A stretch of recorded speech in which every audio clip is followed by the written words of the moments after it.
a return. And we are set to go from the Oakland Alameda County Coliseum. Berger drives it 8 yards deep in the end zone, and the Raiders will take a knee. For the Raiders offense, Jeff Hostetler already has 16 touchdown passes, his career best of 20 in a season, well within reach. Tim Brown is on target to be the team's club record 95 catches in a year. He has 61, which is third in the AFC. Barrett Robbins in his second year, the starting center. The Raiders feel he will continue the tradition of excellence and longevity at that spot.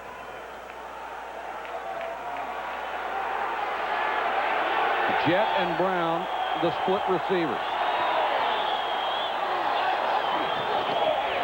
They'll start it on the ground with Kaufman, and he dives for about 4 yards. The Viking defense has struggled, but they do have three-time Pro Bowler John Randall up front since '93. His 44 sacks coming into the weekend lead the NFL. Dixon Edwards, a fine acquisition from Dallas, leads the team in tackles. He's only 4 shy of matching a career best. In the secondary, Dwayne Washington, the big play man, 3 interception returns and a fumble return for a touchdown in less than 3 years in the league. Kaufman across the 25, pounds his way out near the 28-yard line. Michael, there you go. I mean, this is what you're seeing the Oakland Raiders want to do. They want to come out and pound at that lighter defensive line of the Minnesota Vikings. Napoleon Kaufman, a guy who can run inside and outside because of his quickness. The Vikings defense almost set up backward from what you would normally expect. They need to be ahead to be at their best. And there's Foge Fazio, the defensive coordinator.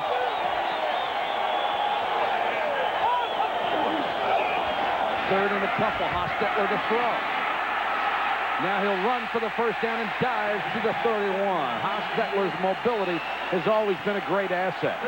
It really is, Mike. But the thing that Jeff does now is he's into the game totally. He tries to go for the short pass to get a first down. Okay, he doesn't have what he wants. Now, instead of trying to challenge it, he realized he only needs 3 yards. He gets out and gets down. I mean, Haas is playing as well as he's played, I think, in the last 3 or 4 years as a Raider coach, as a Raider.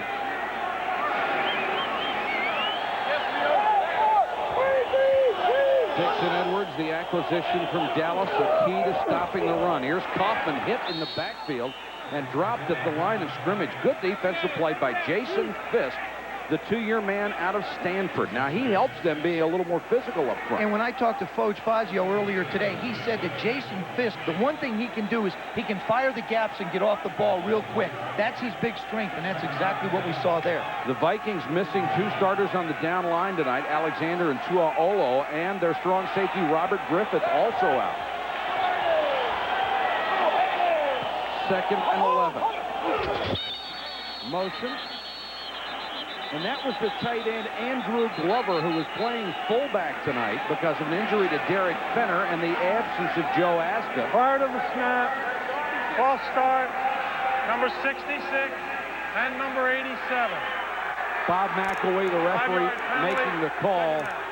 What a shock, a flag on the Raiders. Well, it is a little bit of a shock, Mike, only because their defense has been the side of the ball that's committed a lot of it. You take a look at these penalties, the most in the NFL this season, 98, most penalty yards, 778. That time it was an offensive illegal procedure, not something they do often. Maybe they'll try and catch up to the defense. 2nd and 16 after the 5-yard walk-off.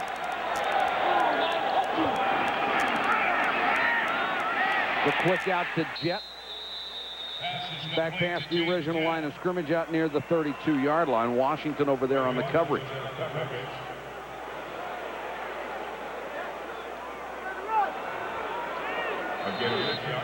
So they had a 2nd and 11, gained 5 on that 2nd and 16, gained 6 on that play, but the penalty leaves them with a 3rd and 10. Harvey Williams in the lineup, so is Darryl Hobbs as they go to 3 wide.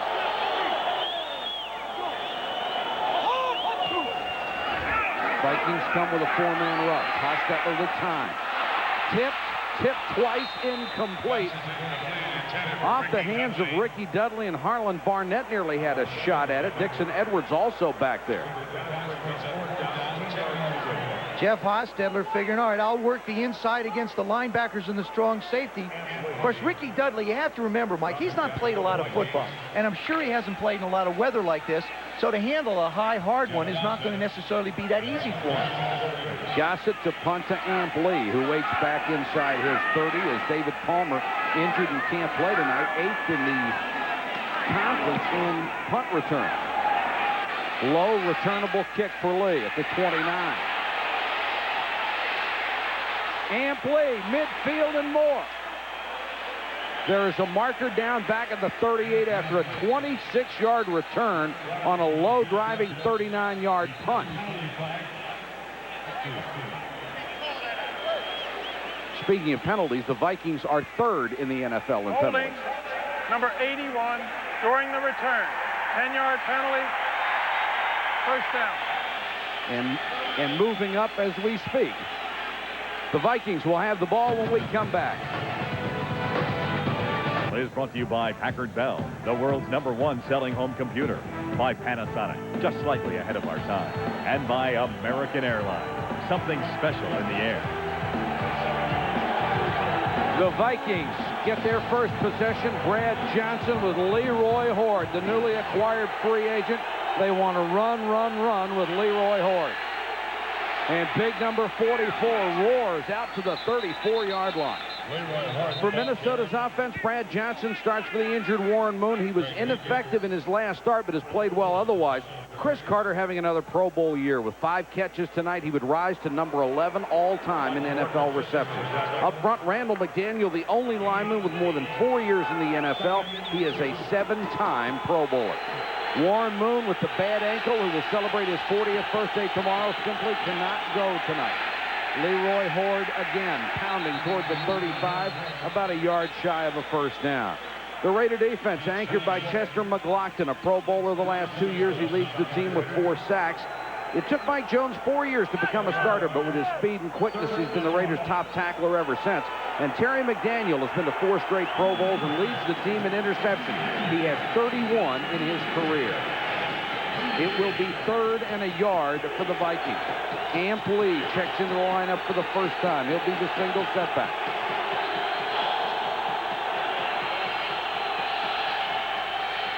Johnson couldn't find his receiver, dives, got a first down. Good presence of mind by Brad Johnson. They went for a quick shot, couldn't find it. When I talked to Brian Billick, the Vikings offensive coordinator, earlier today, he told me that Brad Johnson's probably going to have to run for some first downs on 3rd and short or 3rd and long if the Vikings want a chance to win. Now, they talk about the running game, Mike, and what's important, as Brian said, is the running game can come from the quarterback as well as Leroy Horde tonight. So just don't look for it as a running back. But that was simply something that Warren Moon on that bad ankle could not do. Johnson to throw on first down. Airs it out for Carter, overthrown by 5 yards. Good coverage by Albert Lewis, and McLaughlin was putting the pressure on. Chester McLaughlin, number 91, is a presence always in the middle. He's up against David Dixon, number 71, who's 360 pounds. Now, you got a lot of beef. There's a pair of 300-pounders just going at one another.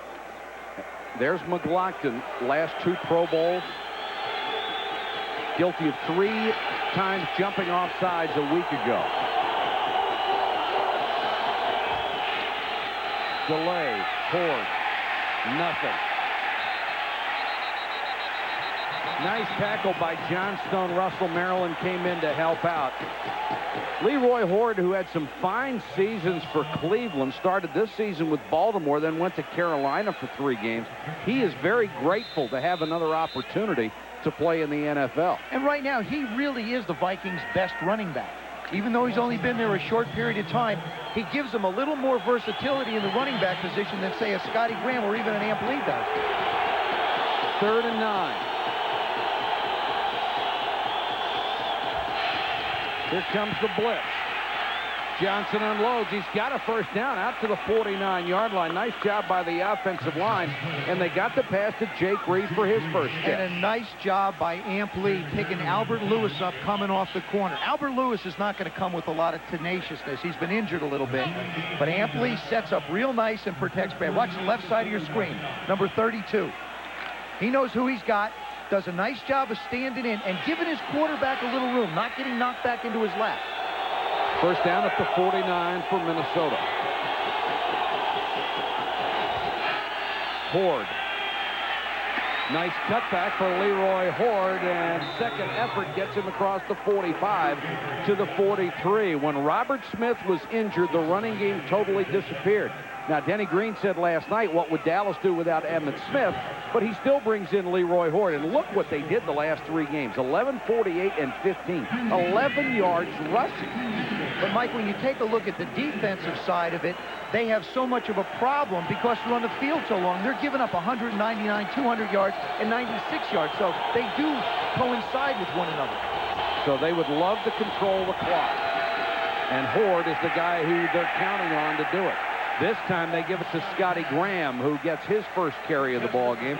Graham out of Ohio State. He was actually the blocking back for Robert Smith when he was there. The other thing you want to focus on for the Minnesota Vikings is the right side of their line consists of David Dixon, 360, Corey Stringer, 360, and starting a rookie, Hunter Goodwin at tight end, who's 275. If they're going to run, Mike, I think they might want to run to that side. Good choice. 3rd and 3. Ampley is the setback. Play action by Johnson. He's in trouble. Swilling chasing. Bought time and throws for a first down at the Raider 37-yard line. What a job by Brad Johnson, just juking back and forth to keep Swilling away from it. And Pat Swilling did exactly what the defense requires him to do, hold contain. He doesn't buy the fake now. He's behind Johnson. He puts his hands up. When Johnson stops, he stops. But the footing out there isn't that great. Brad buys just a little more time. Of course, performs the cardinal sin of a quarterback, throwing back across the field. Every now and then, though, you get away with one. That was really nifty. He's got a first down. Horde back in. Johnson wants to throw on first down. And incomplete. Tried to get it to his tight end, Greg DeLong. He couldn't hold on. Lewis with the coverage. Greg DeLong has a total of 4 receptions all year. Albert Lewis is what one might deem a perennial all-pro. Yeah. I think you might call that a mismatch. You don't want to go there very often. Not if, you know, that was a good job by the Raiders of figuring out who the Vikings might want to go after. Spot the ball just inside the 38-yard line. 6:28 to go. First quarter, there is no score. Back to Horde. And Leroy Horde cracks through a huge gap down to the 25-yard line. Eddie Anderson made the tackle. Right now, you've got to say Leroy Horde is a heck of an investment. Oh, he really is. But again, which side did they run to? They ran on the right side. McDaniel, coming off 64, does a nice job on the nose. And Stussy on the other side does a nice job of sealing off the backside. That's very important, Mike. They call the onside where you're running. The backside is the side away. Most guys make tackle in pursuit. Horde, 5 carries, 28 yards here in the first quarter. Horde off the left side. Got a hole there and slaps his way down to the 21-yard line. Dennis Green said he was going to make a change in the offensive line tonight, putting Dixon in there for John Jarrett, who's about 285, and said he's just a little guy. That makes them more physical up front. It does. And the thing you want to look at, you talk about physical, Randall McDaniel against Chester McLaughlin, number 64 against number 91. It's a wrestling match. That's all it is. It's a wrestling match, and he doesn't get the takedown, but I think he gets a point for control. Yeah, he does. That's right. Almost got the takedown. 13th play of this drive coming up. Scotty Graham is the running back. Johnson unloads. Reed went inside. The pass went outside. Terry McDaniel was back there, but it was the pattern that caused the incompletion. One thing that's unique about the way the Minnesota Vikings work their practice schedule with their quarterbacks is because of Warren Moon's age, he only really works Wednesday and Thursday. Brad Johnson works the entire practice on Friday. That's very unusual because most starters, I was one, just didn't want the other guy to work at all. And so for Brad to miscue like that, you can't blame it on not getting enough work. 3rd and 6. Here comes the blitz. Again, good protection. What a catch inside the 10-yard line. Jake Reed with a marvelous catch. It will be 1st and goal for the Vikings. That's what a guy who's 6'3" can give you. He's not only that, he's got long arms. Can't get it off unless you get good protection. Good job up front by Christie and Dixon. So he's got the time to throw. Now watch his catch. Falling down, slipping and coming back. Unbelievable. Terry McDaniel was right there. Still at the 1st down. 1st and goal. Ford with Evans in there as the blocking back. Leroy Horde trying to get outside. That one isn't going to work. Although Horde manages to get a yard out of it by cutting back inside. People like to look at running backs and they run 60 yards and everybody says, oh, what a great run.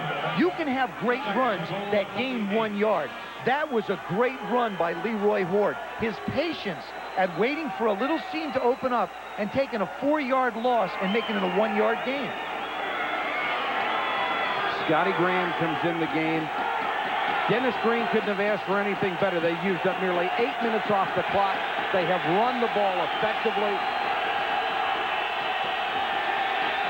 Johnson play action. And throws this one away. He tried to get it to Chris Carter on the quick post. Carter was very well covered, and then Johnson made the good decision and just got rid of it. Yeah, when in doubt, throw to the guy in the yellow poncho. I mean, that was one of my philosophies all along. Dennis Green, you're right, Mike. He's getting out of his offense exactly what he hasn't gotten the last 3 weeks. Control of the ball game, especially early. Both teams came in with the mindset, we're going to run the football. 3rd and goal.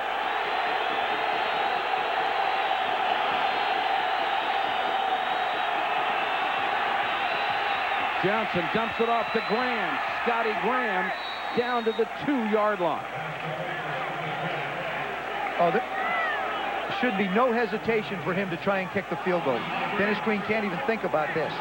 Nice presence by Brad Johnson. Good job by that offensive line. Great initial strikes, and then he just dumps it off to the guy that's checking down. Sometimes, Mike, the guy that's right in front of you, it's so hard to see him. I mean, it's hard to explain, but you're looking down the field and you can't find him. That time he did. Scott Sisson trying to make this drive pay off with at least 3. It will be from 22 yards. And Sisson connects. An impressive first-quarter drive for the Minnesota Vikings. They make it pay off. They're up 3-0. The NFL on penalties, but these are different kind of penalties that are hurting them now. They really are, Mike. They used to commit penalties of aggression, you know, the 15-yarders, and they could live with them. Now what they're doing is they're committing penalties of careless nature, like an offsides we saw in the first drive, or like jumping offsides on defense. Berger to kick off as the Vikings have a 3-0 lead. Kaufman and Kidd deep to return, and Berger again sticks it into the end zone, and the Raiders will take it at the 20-yard line. Timeout on the field, 2:45 to go first quarter, a 3-0 Viking lead.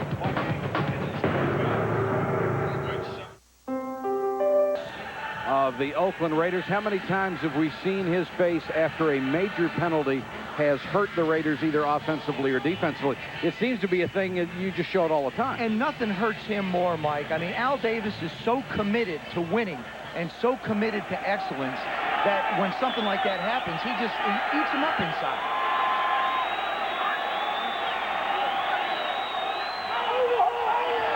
Kaufman is the deep back in the end, and he'll get the carry. Tries to cut it outside. Harlan Barnett is there coming up from his safety spot along with the corner, Corey Fuller, number 27. This is a good Vikings defense, but they have always predicated everything on being ahead and being able to really run and play freelance football. In the past few weeks, they haven't been ahead. They've been getting killed. They're more a quickness defense than a power defense, Mike. They rely on getting to the ball. They rely on making sure that the offense has to throw the football. And John Randall's as good as it is at getting to the quarterback. He is their superstar on defense. They'll try to run the sweep with Kaufman, and the Vikings string it out beautifully, and Napoleon Kaufman hit out of bounds. There is a flag on Minnesota. Kaufman clearly out of bounds when he was hit, And we mentioned the Vikings are not far behind the Raiders in stupid penalties. No, and that one ranks right up there. You know, they're third, Mike, but they're trying to get to second real Personal fast. foul, late hit out of bounds, 42 defense, 15 yards, first down. That's Harlan Barnett, who is starting at strong safety for Robert Griffith. Napoleon Kaufman just trying to outrun this defense and can't. Gets to the sideline. Now he's out of bounds, and then he deliver the blow. I mean, you got to be hitting with your eyes closed. That's the only thing I can think of. Plus, see, that kind of a play for the Raiders on offense, Mike, just won't work. The Viking defense is built to run sideline to sideline. If you're going to hurt them, you're going to have to hurt them straight ahead. Especially when you got a 36-pound per man difference. And they've got two tight ends right now, Glover and Dudley, both in there. Play action by Hostetler. Over the middle behind Tim Brown, and it hit Corey Fuller in the hand. Prime Monday, tomorrow night at 7:30. Mike Tirico, Sterling Sharp in the game. Preview the Monday night game between the Green Bay Packers and the Dallas Cowboys. We'll have live reports from Texas Stadium. Chris Mortensen with the latest NFL news. And backstage with Robert Brooks and Antonio Freeman. Tomorrow night, Prime Monday. Spot the ball at the 42nd and 10 for the Oakland Raiders. They're down 3-0. Kaufman slips a tackle, then is overwhelmed at the 43. He came into the game averaging 6.2 yards a carry, and now is getting most of the work as opposed to Harvey Williams. You know what's incredible about that, Mike? He's carried the ball prior to tonight 72 times. This isn't a guy who's carried the ball 15 times and is averaging 6 yards. He's carried the ball, 70 some odd times, and he's still averaging 6.2 a carry. 5'9", 180, exceptionally strong bench presses, over 400 pounds, so he can take the pounding. 3rd and 7, Harvey Williams checks in. 4-man rush, good protection for Hostetler, now forced. On the run, incomplete. Woods got, or Darrell Hobbs got a hand on it, couldn't hold it. And Corey Fuller was right there with him, so the Raiders will have to punt again. The Raiders are not doing on offense what they wanted to do, Mike. They're forced to throw. They're coming up in 3rd and longs. Give a lot of credit to that Minnesota Vikings defense that's missing 3 starters, stopping the run. Dennis Greve made a good point, though. He said instead of playing 3 guys who are better players who are hurt, we're playing 3 healthy guys tonight. Gossett to punt to Amp Lee. Nice high floater this time. And Lee makes the fair catch inside the 20. 48 seconds to go in the first quarter. A 3-0 Viking lead. Welcome back to Oakland. John Randall in our spotlight. How do you neutralize the greatest defensive tackle in the last 3 years in the game? Well, you go right after him with a lot of humanity. Take a look at this. They double team him and go right at him. Gogan and Kennedy at 650 pounds of humanity. At John Randall again, coming after him again and just driving him back. But look what happens when you single him. When you single him, he walks Wisniewski right back to Hostetler. And look at these numbers so far on John Randall. He has been doubled 6 of 10 times. They've rushed at him 3 for 7 yards, 4 for 9 yards, no tackles, 1 quarterback hit. Mike? All right, Mark, thank you. And he was really hurt when Henry Thomas left this ball club because they formed a tremendous tandem in there as tackles. You had to double team one of them every time. Back to the ground game, and Leroy Horde will pick up a couple. Psychologically, the Vikings have to be extremely encouraged after that opening drive, and everybody is going to be Leroy Horde's new best friend. Well, you know, the thing is, too, Mike, they're running on 2nd and long. This is normally a passing situation with a healthy Warren Moon in there, and this just lends support to Brad Johnson.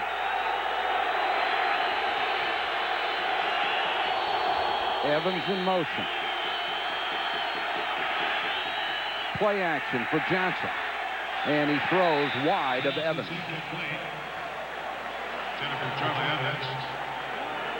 Lorenzo Lynch defending the play. Evans didn't help Brad Johnson very much that time. He went out and set.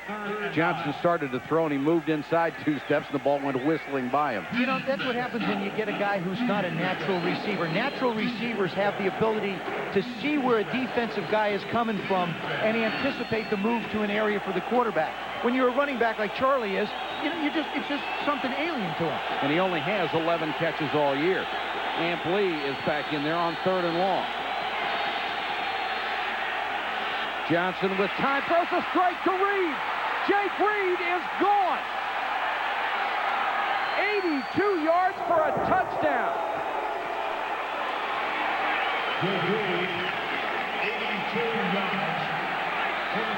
Terry McDaniel had a shot at him and couldn't make the tackle. You've got a physical mismatch with Jake Reed and Terry McDaniel. One's 5'10", the other's 6'3". But also, Mike, Terry McDaniel's strength, I think, is his quickness. He jumps inside, and what happens is Jake just gets up the field. And the field conditions being where they are, everybody sort of goes flying by, and a big guy just takes off and keeps on running.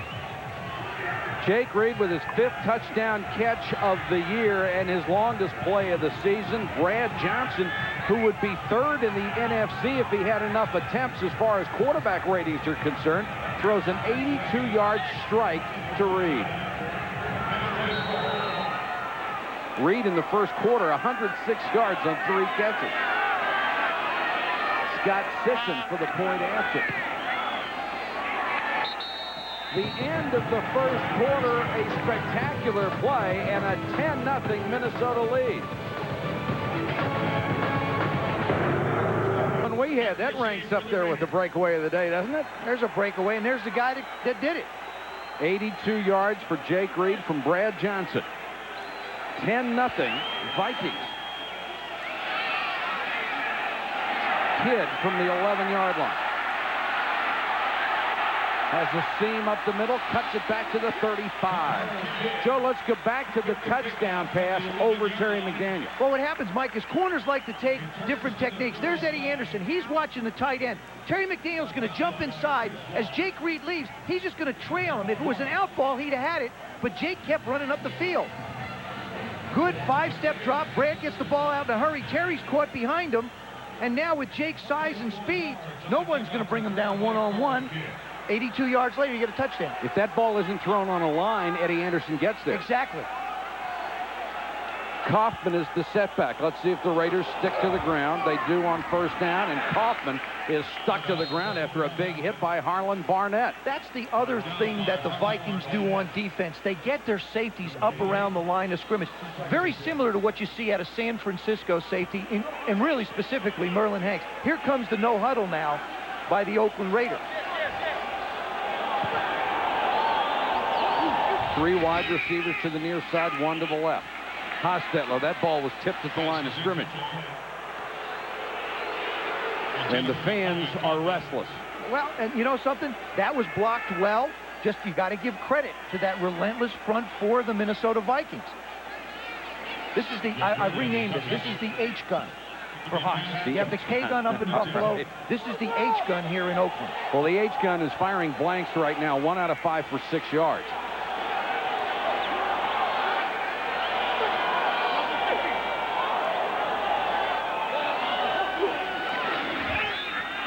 Hostetler forced to roll out of the pocket. Throws on the run to Tim Brown.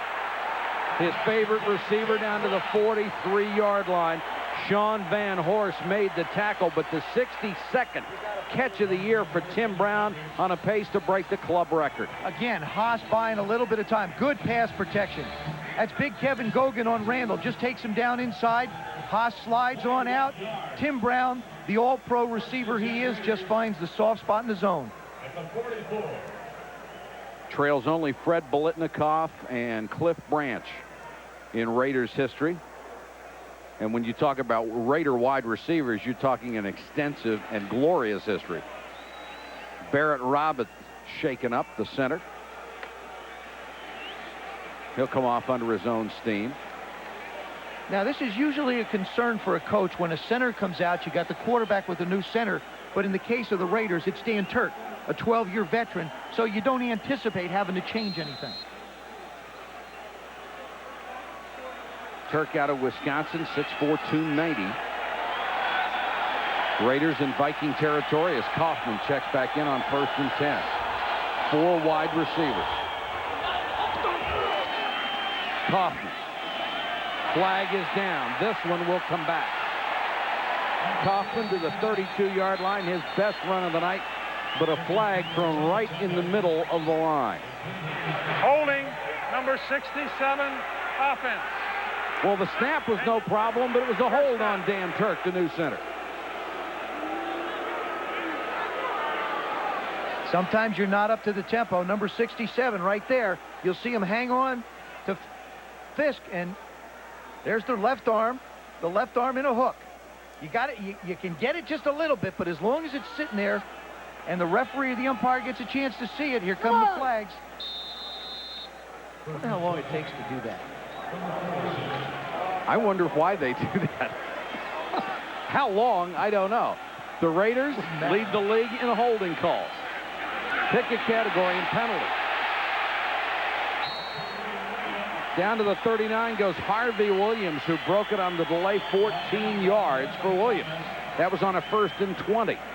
Even though they're down 10 points, they're showing great patience. Joe Bugle, the offensive coordinator here, still loves to run the football in any situation. That's what you're seeing out of the Raiders. Barrett Robbins back in at center. Williams. Dixon Edwards brings him down after Van Horst came up and put him in a tough position. Nice play by Sean Van Horst, who was on the San Diego Chargers Super Bowl team, and Edwards, of course, with the Dallas Super Bowl teams. For Sean Van Horst's first interception in this league was off of Warren Moon. Now he's his teammate. 3rd and 5 for Oakland.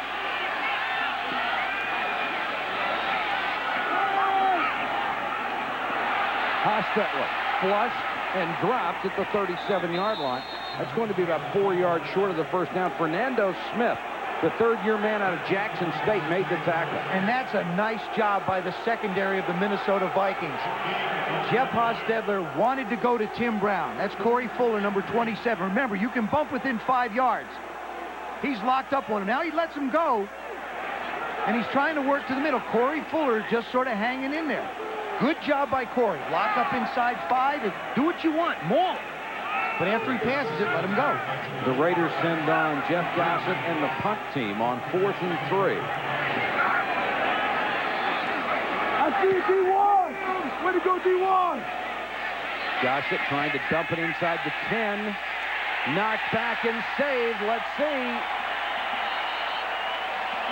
The officials will talk this one over, and they're ruling it's a touchback. I'll tell you why. Carl Kidd, number 46, who makes this play, his right plant foot gets in the end zone. And see, he doesn't reestablish back on the field. Watch his right foot. Yep. See? He's in the end zone. Sorry. Hi, Tom Bodette for Motel 6 with NFL is brought to you by Motel 6, where you can always find a clean, comfortable room for the lowest price of any national chain. Call 1-800-4-MOTEL-6 for reservations. By Honda, vehicles designed to help simplify your life. And by MasterCard. MasterCard, it's smart money. Minnesota has the football at its own 20-yard line. Leroy Horde, the single set back behind Brad Johnson. And Leroy Horde bursts through another hole, breaks the tackle, 35, 40. 45-yard line before it's taken out of bounds. Mike, and 15 of those yards came without a shoe. That one was so impressive. Who says you need spikes to run in this kind of weather? Corey Stringer, number 77, makes that play happen. Watch number 77. There he is. He's just going to collapse it and allow Leroy to get right up the middle. The big guy just comes on down. He's pushing everything in sight. Does a good job of coming up on the safety and allows Leroy to get up into the secondary. Leroy, 9 carries, 61 yards. That romp was at 25. Scotty Graham will give him a breather, and Graham across the 45. Flag is down. Again in the area where you normally have holding, as Leroy Horde gets reshod.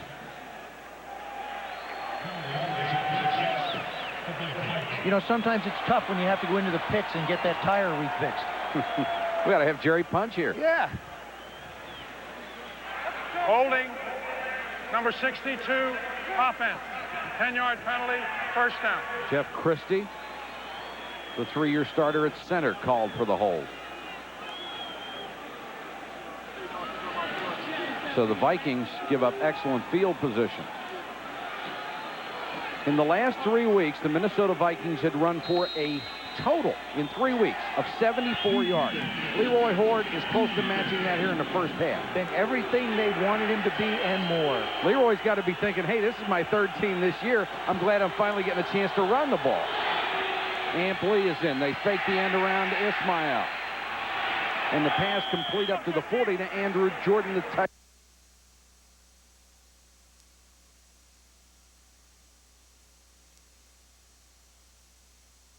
Situation. Clock running, 10:19 to go in the half.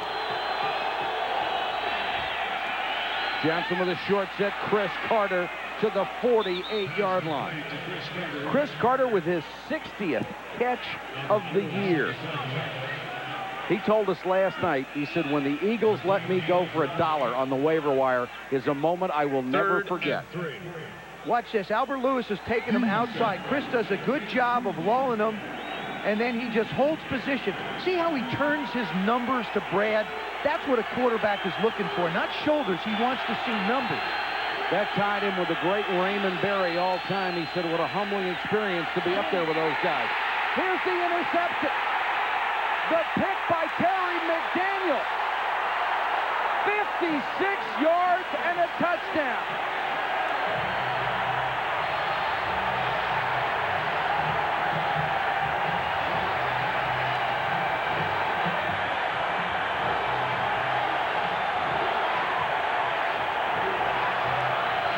For Terry McDaniel, the 4th interception of the season, his 32nd career, number 3 all-time Raider. You can't make a mistake and throw the ball behind somebody. Chris Carter comes out of his break. You see how the ball's behind him? That ball was a half a step late. And look at Terry McDaniel. We talk about, remember Mike Singletary's eyes? Terry's got those Mike eyes.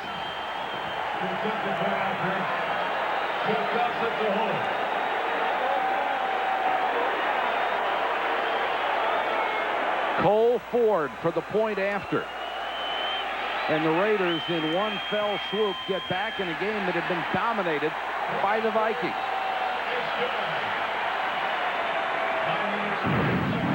10-7, Terry McDaniel, one of the greatest thieves in the history of the NFL, goes for the score. Willie Brown very happy on the sideline, one of the Raiders' assistants, even though his all-time Raider record has just been broken by Terry McDaniel, his 5th interception return for a touchdown in his Raiders career. He's just been brilliant.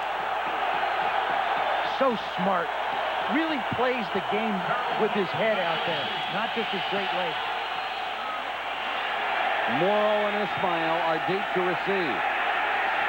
Padre will bring it out. Stuck at the 12-yard line. Carl Kidd down on special teams, drilled it. And the Raiders have some emotion back. Well, so often, Mike, when the offense is struggling and it's sluggish, I can recall when I played, if the defense goes out and makes a play, all of a sudden everybody gets excited. We just saw it on the special teams, so you know they're pumped. Now it's up to the defense to do it again, get the ball back in the offense's hand, and give them a chance to drive it. That was you and Riggins and Art Monk and the Hogs. The offense didn't struggle very often. Well, every now and then.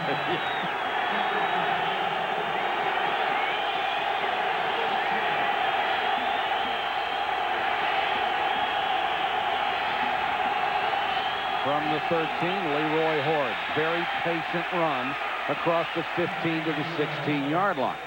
You know, and for the Vikings, they just have to take the mindset, okay, you know, it's almost like the beginning of the game, except we got 3 points. So let's go back and just do what we've been doing. The Raiders have not stopped Dennis Green's offense running the football yet. So you don't abandon it, you just stay with it. 2nd and 7. What really hurt the Vikings on the last drive was the holding call. Then the interception. Ford again. To about the 18.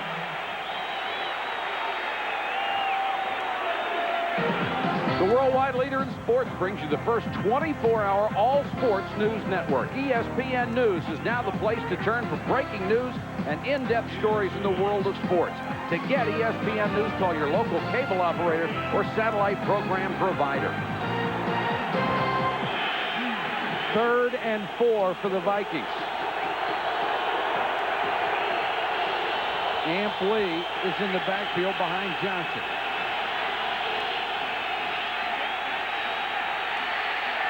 Throws late to Kadre Ismail. He's got the first down and more. Kadre to midfield.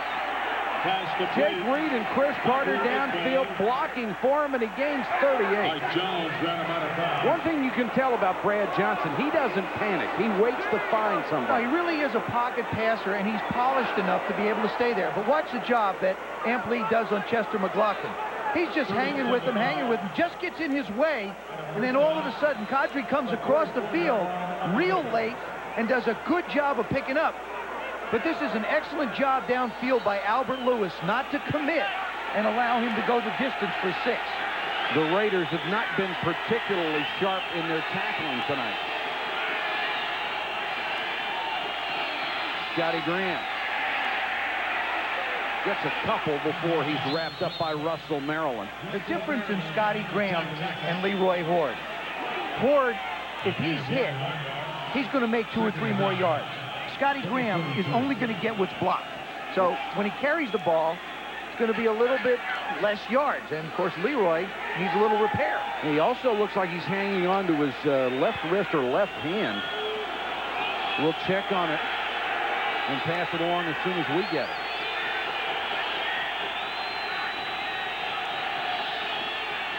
Play action, Johnson being rushed, throws, nice catch down to the 37-yard line. Charles Evans that time made the nice grab on the little swing. Mike Morton shoved him out of bounds. Boy, if you don't get to Chester McLaughlin, he can make some penetration. Randall McDaniel, Dixon can't cut him off. And look at his speed. And that man's 325 pounds. Vikings doing a nice job of moving Brad Johnson. He's rolling to the left, rolling to the right, not just sitting in the pocket, giving the Raiders a stationary target. 3rd and 3. And the Raiders want a timeout. Mike Jones didn't like what he saw with the 4 wide receivers and called time with 6:18 to go in the half. Back to Oakland in a moment.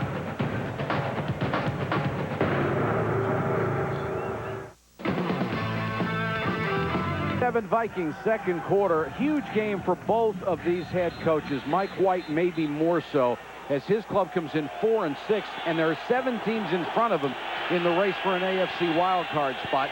Dennis Green, of course, with all the Lou Holtz rumors swirling around, has his team at 5-5. He can't afford a loss. Johnson under pressure. Floats it. Carter run over. No flag, and Chris Carter screaming at the official as Lorenzo Lynch just ran over Chris Carter. Well, you see the officials sort of like they're waving back high hair. What it is, the ball is considered uncatchable, and he was out of bounds, so there really shouldn't be any. See who the white line is? Right now, he's out of bounds. So Lynch's contact really is irrelevant, and they say that it was an uncatchable ball. I don't agree with the uncatchable ball. I don't buy that at all. But he was out of bounds already, Mike, and so that doesn't matter. That would be the only way that would be a justifiable call. That was certainly not an uncatchable ball.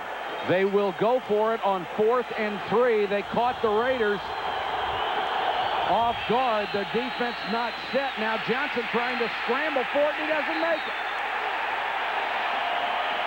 The Vikings got everything they could ask for. The Raiders weren't set. They were looking around wondering what defense to be in, and they still didn't make it.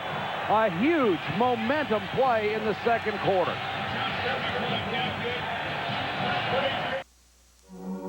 Right now, he lost, going for it on 4th and 3. Mike, I don't like the decision. Your defense hasn't given up anything yet. Now, all of a sudden, you sacrifice field position in a close game. Chester McLaughlin, I think, did a terrific job. I believe this was a quarterback draw all the way. The problem was Chester really didn't go far enough up the field. Good individual effort by Chester McLaughlin. The Raiders have done virtually nothing on offense, but their defense has given them a touchdown, and they're down by only 3. Hostetler That play doesn't work at all, as Ricky Dudley appeared to catch the ball right at the line of scrimmage and then was just run over by 3 Viking defenders. This game is going exactly the way Dennis Green scripted it. The offense is to take control. The defense is getting rested and being able to run after wherever the Raiders have to go. Raiders in the hurry up on 2nd and 7.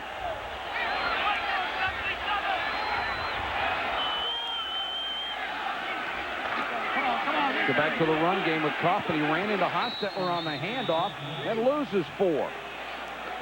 Dixon Edwards made the tackle. Coming up at halftime from the ESPN news desk, Chris Berman, the fastest 3 minutes in television. And how about those Redskins beating the Eagles when everybody left them for dead after the last couple of weeks? Congratulations to Norv Turner and particularly Ron Lynn, the defensive coordinator, who solved a lot of the woes that he's seen the last couple of weeks. 3rd and 11. Good protection for Hostetler. Throws over the middle. He's got the first down. The completion to Jet. Harlan Barnett made the hit, but way too late to stop the pass. Good job by that offensive line. That time the Vikings decided to rush 5. And Haas does a nice job of sliding over and finding a passing lane and just hangs the ball up in the middle. Jet, good job in concentration. Raiders in Viking territory just outside the 47.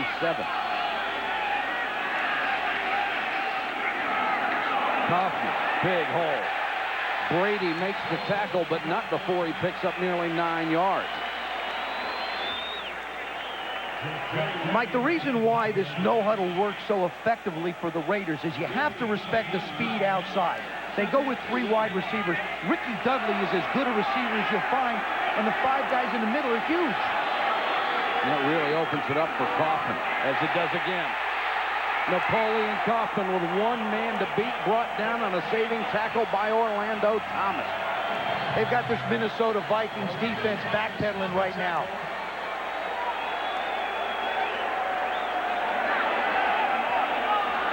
Ricky Dudley, number 83, on Dixon Edwards, just slides him outside. All you need is a body on a body when you're lined up across the board. First down Raiders, down by 3, but driving. Hostetler changes the play.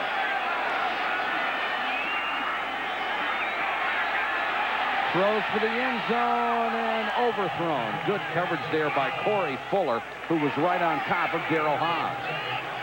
I'll tell you, Dwayne Washington, Corey Fuller, the 2 corners are doing an excellent job on Hobbs and Jet, basically outside in man-to-man coverage. Where the Raiders have been successful is working the middle of the football field when the safeties are playing zones. 2nd and 10. Clock stopped with 3:13 to go in the half. Hostetler swings it to Kaufman. 1-on-1 and a solid tackle by Dwayne Washington. Brought down by Dwayne Washington. Kaufman in the open field, an exceptionally dangerous player with a great speed he had. What you're thinking now, Mike, if I'm Jeff Hostetler, if I can get 8 yards and get it at 4th and 2, I think Mike White will go along with me to try and go for it, or at least I'm within field goal range for 4. Hostetler on 3rd and 11 in trouble. Flag is down. He gets rid of Kaufman again. Another solid tackle by Washington. Now we'll check the penalty, and it's another hold against the Raiders. Now here's the question. Do you bring up 4th down and a makeable field goal, or do you push him back? I think you take him back. I think you take him back. Right now, you're looking at a 37-yard field goal, which is a makeable field goal. You penalize him 10 yards. They get the ball on a 35-yard line. That means he's looking at a 50-plus if they stop him. So I take him back without question. Holding, number 64, offense. 10 yards, 3rd down. Good. Robert Jenkins, the left tackle. And, of course, Cole Ford has missed 2 big kicks in the last 2 weeks. Yeah, but even if he's trying to kick a long one, wouldn't expect him to make it. This is the right decision. Of course, he missed a 28-yarder last week against Tampa that cost him the game. 3rd and 21 now. Harvey Williams in the lineup.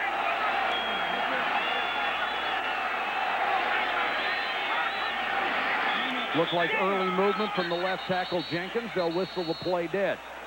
So the Raiders, probably with back-to-back penalties, this has killed them all year. Prior to the snap, false start, number 64, offense, 5 yards, third down. The natural tendency of defensive coordinators, both in college and in this league, Mike, is now, with third down and 1,000,000, to play zone.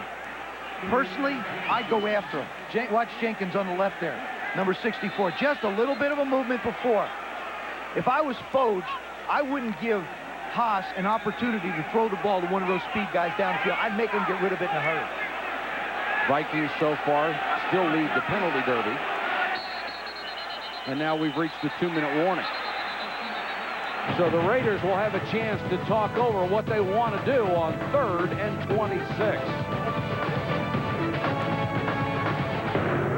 And news desk, Chris Berman will be there with the fastest 3 minutes in television.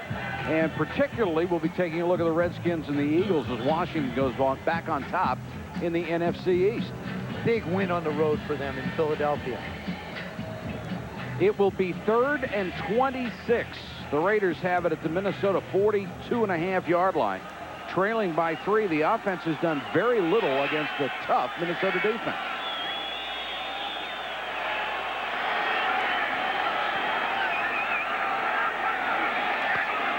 Four-man rush. Hostetler throws short. James Jett can't slip a tackle. Down at the 35. From here, it would be a 52-yard field goal attempt. And here comes the punt team with Gossett. That's the right decision. You have all your timeouts left. The 2-minute warning has gone by, so you have an opportunity to stop the clock. If the Vikings don't get it, you make them punt, you get field position, you still got a chance to kick 3. And it's a wet field. You can hardly expect a field goal kicker to come in and hit from 52 on wet grass. No, you don't. Camp Lee back at his 10.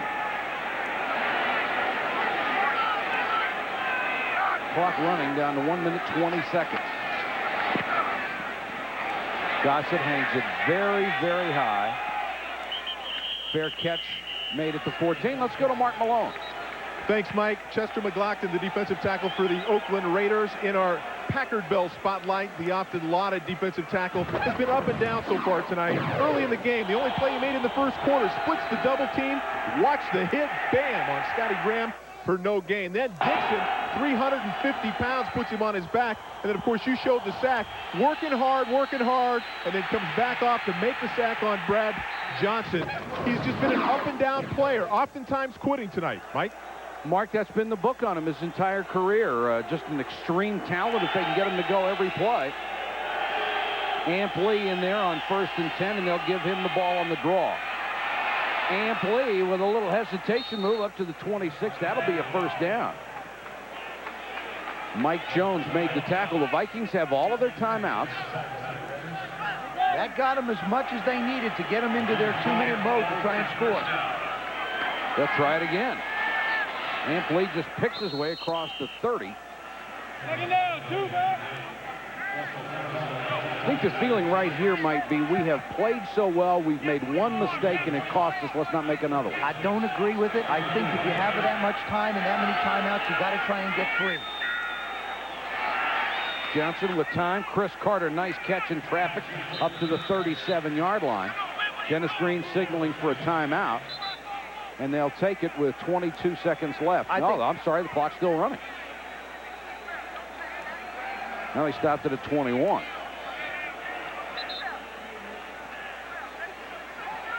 They're going to bring the chains out. The only way this clock gets stopped is if Bob McElwee stops it. Let's go back to Mark. Mark? Yeah, Mike, thank you. We take a look at the numbers on Chester McLaughlin so far in the first half. He's been double-teamed 7 times out of 27 plays. They've run at him 6 times for only 11 yards. He's made 3 tackles and, of course, the 1 quarterback hit. But again, they depend so much on this player to stop the run, and Minnesota has run the ball as effectively so far tonight as they have in the first 3 games. And that's got to shock the Oakland Raiders a little bit. I mean, they had to know that with Leroy Horde as the new acquisition, they would come in here and try to run. But the Raiders have been very good at stopping the run. The Vikings put up a big sign. It was almost like an advertisement. Hey, look, we're moving David Dixon in 350 pounds at guard, and Leroy Horde's going to start. We're going to run the football. Third and short for the Vikings. They appear to be in no hurry as the clock starts again. And Johnson will just go with a quarterback keeper and nearly dehorned by Eddie Anderson for his trouble. Mike, they're going to run it down to the half, but I don't agree with it. They had over 1 minute and 10 seconds to try and make a play, and now they call the timeout. And you got me. I mean, I do not agree with the last two offensive series of the Minnesota Vikings. Going for it on fourth down at Oakland's 40 and not trying to at least take a shot for a field goal attempt here. But why would you call a timeout now with 3 seconds left? ABC's Monday Night Football is coming your way tomorrow night. 9 Eastern time, a huge game in the NFC. Troy Aikman and the Dallas Cowboys trying to continue their dominance over the Green Bay Packers. And the Pack looking to break a 6-game losing streak to the Cowboys in Texas Stadium. Brett Favre said it best. We may be the best team in football, but until we beat the Dallas Cowboys, nobody's going to believe it. Yeah, and you know something? One thing about the schedule making in the league, why does Green Bay always have to go to Dallas to play? Even though there's a formula, the league ought to take a look at that formula and maybe change one of the potions just a little bit to make it, I think, just a little bit more intriguing. Let's see if they go with a Hail Mary. This is the play that worked on the last play of the half last week for San Diego. Johnson steps up, guns this one down the middle. It's going to be picked off. Lorenzo Lynch with the interception. Here is the danger of making a play like that. Can Lynch take it back? Brought down at the 39. A 37-yard return, so the Vikings conservative, and then they gamble. That's the end of the first half. The score, 10-7 Vikings. Now let's join Chris Berman at the ESPN News Desk for the Acura halftime report.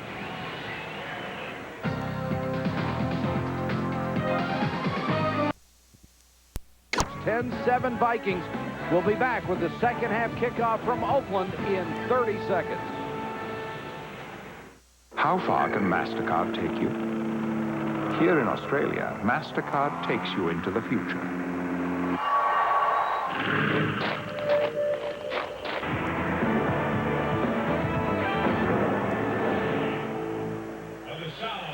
It has been a dominant first half performance by the Minnesota Vikings. Total yards more than doubled.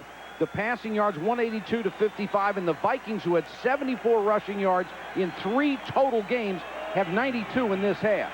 And time of possession also, Mike. I mean, the Raiders caught up a little bit, 16 to 13. That's something the Vikings haven't enjoyed. And the penalties. Both teams are very high in the league, but yet have not really committed a lot through the first half.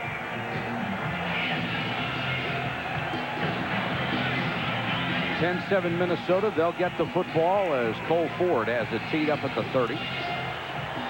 Minnesota Vikings have to do a little bit better job on offense than they did the last 2 series of that last half, Mike. There's some strange calls from that last 2 series. Ismail and Morrow, the deep return men. Ismail has to hustle up to the 11-yard line. Nice wedge in front of him, and Kadri breaks it across the 30 to about the 32-yard line. The big thing that the Vikings have done, Mike, is run the football. That's been the big difference. You see 3 rushes to the left for 16 yards, 13 up the middle, but really he started up the middle and worked to the right, where this guy, Dave Dixon, is 350 pounds and Corey Stringer's 360. They've only tried to go 2 times out to the right, and I would look for the Vikings to continue to do exactly what they did in the first half. Run the football with Leroy Horde up the middle, veering to the right.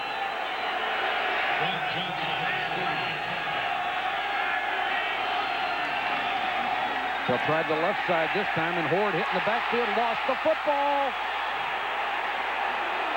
It looks like the Vikings got it back.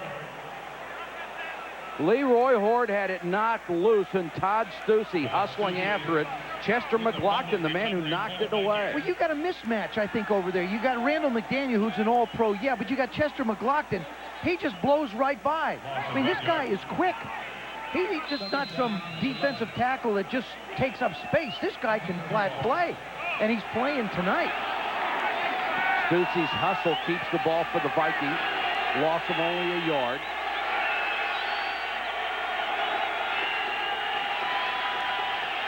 Fake the reverse to Kadri. The screen to Lee. Blockers in front. Amp Lee.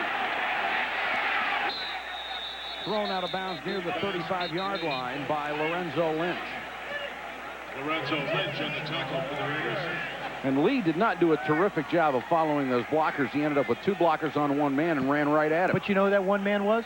Chester McLaughlin. I mean, he is all over the field. That time he runs out and gets in the middle of the screen. I mean, Chester has really taken it upon himself to play like a demon tonight. Ampley and Charles Evans check into the backfield on 3rd and 5.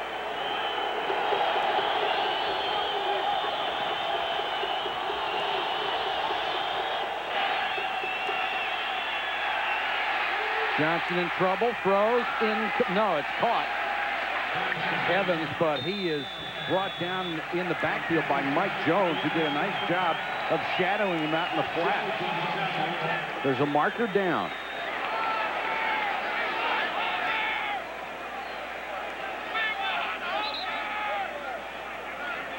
There is no flag on the field. That was a shoot. It looks like a flag. The line makes it look a little yellow. Well, Mike White's defense has done exactly what he wanted them to do. They've stopped the Minnesota Vikings. Now they get the ball back on offense, where they really haven't done much tonight. Mitch Berger, who has the lowest net punting average in the NFL, only 32.1 yards a kick, will punt to Tim Brown as the rain starts to come down a little harder. They came after him and almost got there. Brown signals fair catch, makes it at the 30. A 35-yard punt, no return. It's a 3-point game.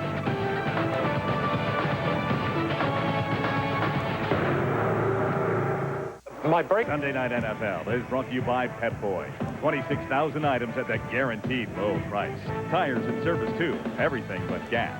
By Gateway 2000. Personalized computers shipped factory direct. And by Cadillac and your Cadillac dealer. First time tonight, the Vikings have gone 3 and out. It gives the Raiders the football at their own 30-yard line. Derek Fenner is in there playing on a tender ankle. He's in front of Napoleon Kaufman. Play action by Hostetler. In trouble from behind. Got away. Complete to midfield. Tim Brown. Whenever he needs a big play, Jeff Hostetler always finds Tim Brown. And, you know, also converse to that, Mike, Tim Brown will always get in the vision of Jeff Hostetler to give him a chance to throw the football. He's working from the outside. Now, he just runs down, pushes up, does a nice shake. You see the discipline in the route. There wasn't anybody there for him to try and fake out. He just does that for timing purposes. Back to the ground with Kaufman. 3, maybe 4 yards to the Viking 47.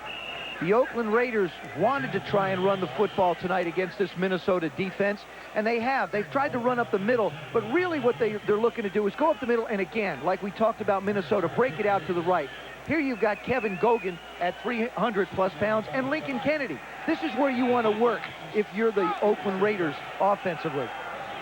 And there's a guy who can make running games, Joe Bugle, who I'm sure will be a head coach somewhere in this league next year again, certainly deserves it. Second call at 7. Pressure on Hostetler. And he's sacked back at the 45. 3 Vikings came right through the offensive line, and there's a marker down. Credit Dixon Edwards, number 59, who beat Napoleon Kaufman to force Jeff out of the pocket. Edwards, Brady, and Martin Harrison all applying pressure on Hostetler. And that's all what they do well. They're not big guys, they're speed guys. Illegal motion. 81 offense. Penalty is declined. 3rd down. Now that's a good call. Tim Brown will start in motion. Then you'll see him move forward just a little bit, and you'll see what happens. Here comes Tim Brown. All right, now, he starts upfield. Can't do that. Can't be moving forward. Here comes Dixon Edwards. Napoleon Kaufman waits to try and block him. Can't do that either. That's 2 can'ts on 1 play. 3rd and 14.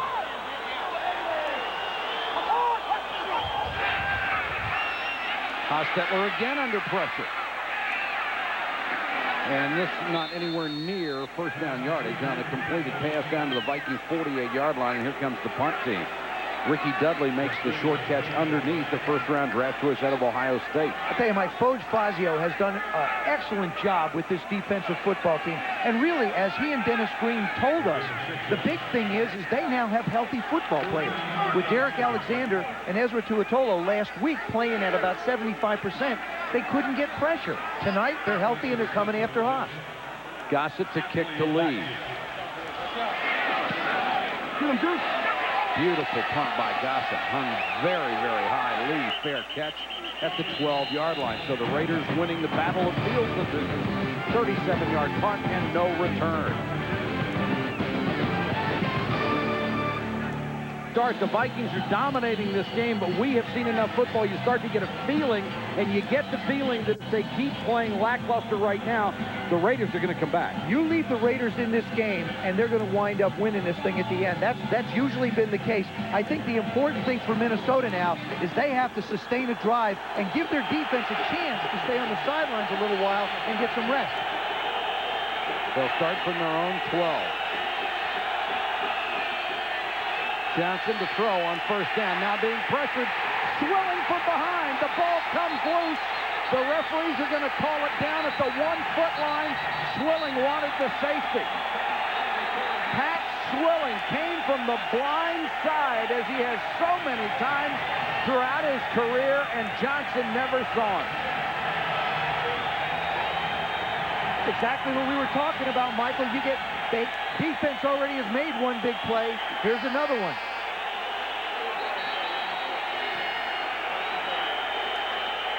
Watch Pat Swilling come from the top of the screen.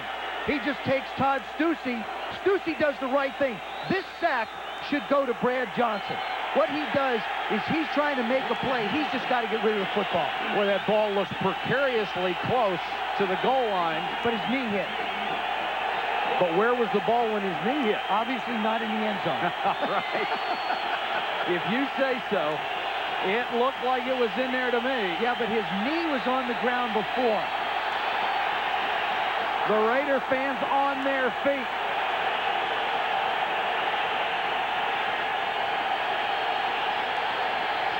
Johnson to throw on first down. Completed pass out to the 3, and Greg DeLong, his tight end, is spun down by Eddie Anderson. There was a gutsy call. You know, I like that call. Because if you're starting a running back from 4 yards deep, with the penetration that the defensive line of the Raiders have gotten tonight, for sure it's going to be a safety. You come out, you fire block, you dump it out, now you got a little bit of breathing room. This is where Brad Johnson has got to be careful. If you're going to throw it long down the field. Don't try and throw an out ball. And none of his teammates can hear him down that close to the end zone. Blitz. Mike Jones makes the tackle. Ampli never had a chance. Mike Jones in his 6th year out of Missouri really coming on. Settled in comfortably to the outside linebacker position. That time he fills in a hurry. Now Berger really needs a good kick in this position, and Tim Brown waits near the 40-yard line.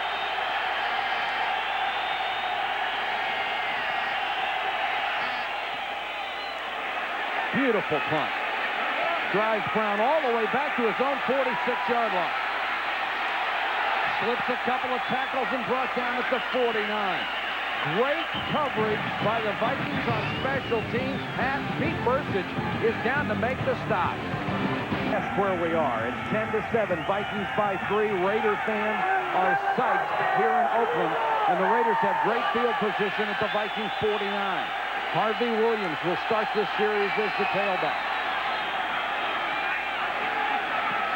Hostet with a throw on first down. Throws, tipped, incomplete. The Oakland Raider offense has done absolutely nothing tonight. Look at the possessions. Even when they get 5, 6, 8 plays, it doesn't translate into yards. It doesn't translate into points. Their only points came off an interception. I call this a shotgun style of offense. You run a little bit, you throw a little bit, you grab here, you do this, you do that.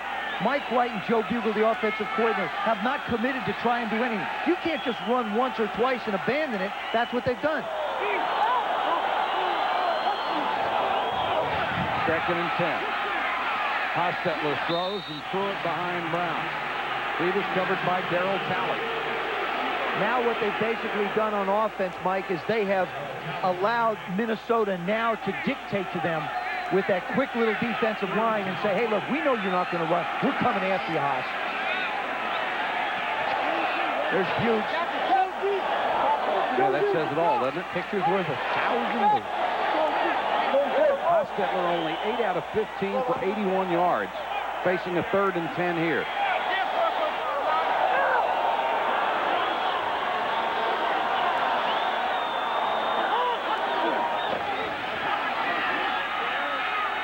Has time over the middle. Dudley, and what a shot at the 25, but he hangs on. Orlando Thomas just leveled him, but Dudley with the catch and a nice throw by Hostetler. It was, Mike, and that's really what the Raider offense has lacked, I think, the last couple of years. They haven't had a tight end who can go down the middle. Ricky Dudley is going to go right down the middle. Safety goes out, safety goes out. He makes a big catch right in the middle. No bump off the field, little hesitation, right straight up the middle. Go get the football. Boy, he has been a great addition to this offense. 1st and 10 Raiders at the 24. To throw again.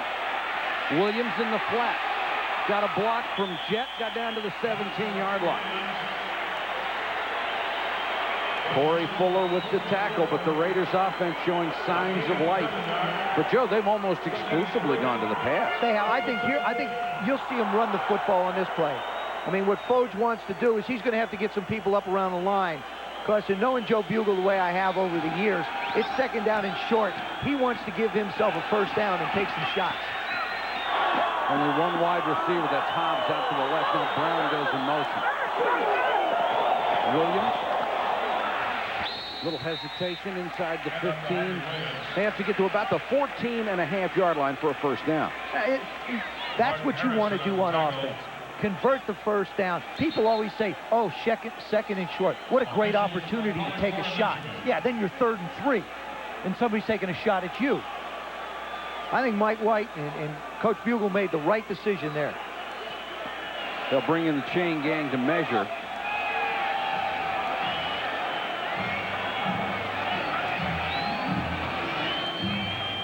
Half the length of a football. 3rd and 1. The NFL's best pregame show, NFL Countdown, every Sunday at 11:30 a.m. as Chris Berman and the gang will preview all the action. Then at 7 o'clock, it's prime time, where you'll see all the highlights of all the day's games. And at 8 p.m., we'll be in St. Louis as Brett Favre and the Packers take on the Rams. Can't wait to see those Rams wide receivers, and can't wait to see Brett Favre. He has been more brilliant than anyone could have even asked him. And hope Tony Banks is all right. Absolutely. A little bit today. Charles McCray is in as an extra lineman. He's a tackle eligible. Derek Fenner will have the 1st down as Dixon Edwards made the tackle but couldn't hold it. The Raiders in the red zone have not been lighting it up. And I think really, like I say, I think it's a direct reflection of the ability to be able to run the football. Yeah, they've converted touchdowns on 54%. And Haas has been absolutely exemplary with 12 touchdown passes, but that's only 13th in the NFL. They've got to keep on pounding here. If they come out and throw on 1st down, it takes away a little of the momentum they've started to build up. Williams and Fenner, we haven't seen Napoleon Kaufman lately. Now we've got a timeout. The Vikings asked for one with 6:04 to go in the 3rd period.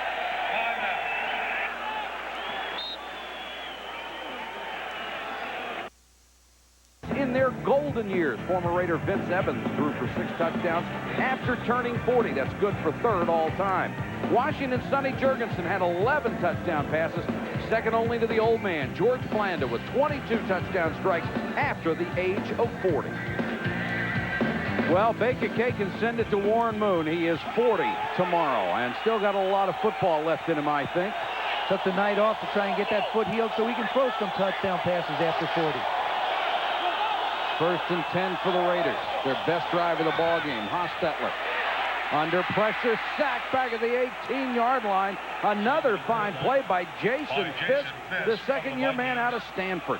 Mike, you run the football, now you come out and you throw it a little bit, and you take away the momentum that the offense is getting. I believe that you got to reward offensive linemen for things that they do. The little way they get rewarded is by running the football. Let them go hit somebody instead of getting pass rushed and get hit by people. And what has killed the Vikings during this losing streak is their inability to stop the run.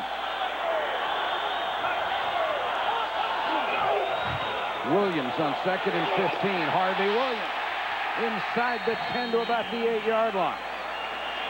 Orlando Thomas had to come up from the safety spot and stop it. Now you're in a must-throw situation, and I believe the advantage goes to the Minnesota Viking defense because they are going to expect the Raiders to throw it, and in all likelihood they're going to have to if they want to pick up the first down.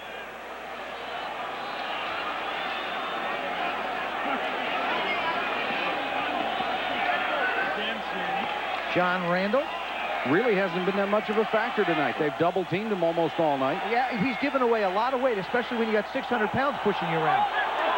3rd and 6.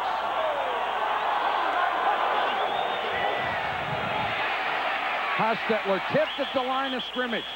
Knocked away by Fernando Smith, number 95. His first year as a starter at left defensive end. Now the adventure begins for the Oakland Raiders.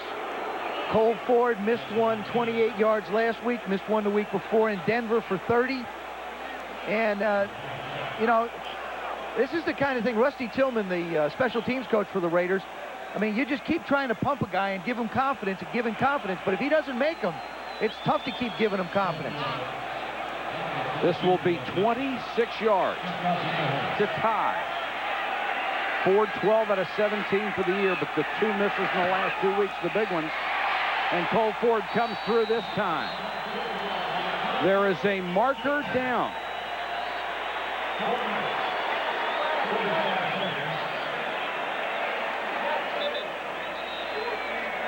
And it's offside against the Vikings. I don't believe you take points off a board, Mike. It would only be half the distance, I believe. So it would be a 4th and 3. You don't take the field goal away under that circumstance. No, I don't think so. You've got the game even. 25 defense. That penalty will be declined. Good move. The field goal is good.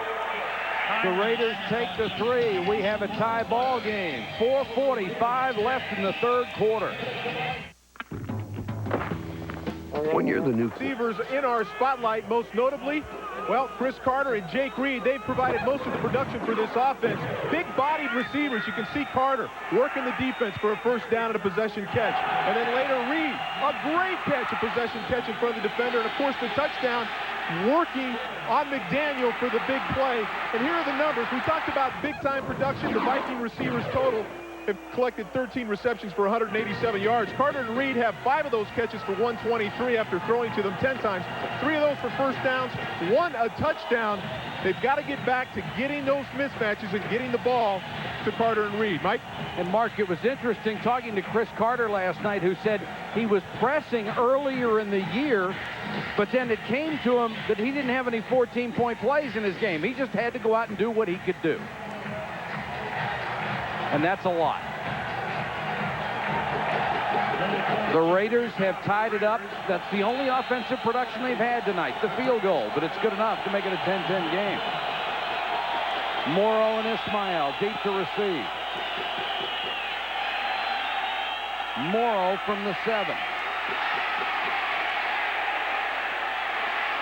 Still on his feet and fighting for extra yards to the 24. National Hockey Night, Tuesday at 7:30. The dynamic duo of Jaromir Jagr and Mario Lemieux lead a Penguin team looking to get back on track as they take on Brett Hull and the St. Louis Blues, Tuesday at 7:30.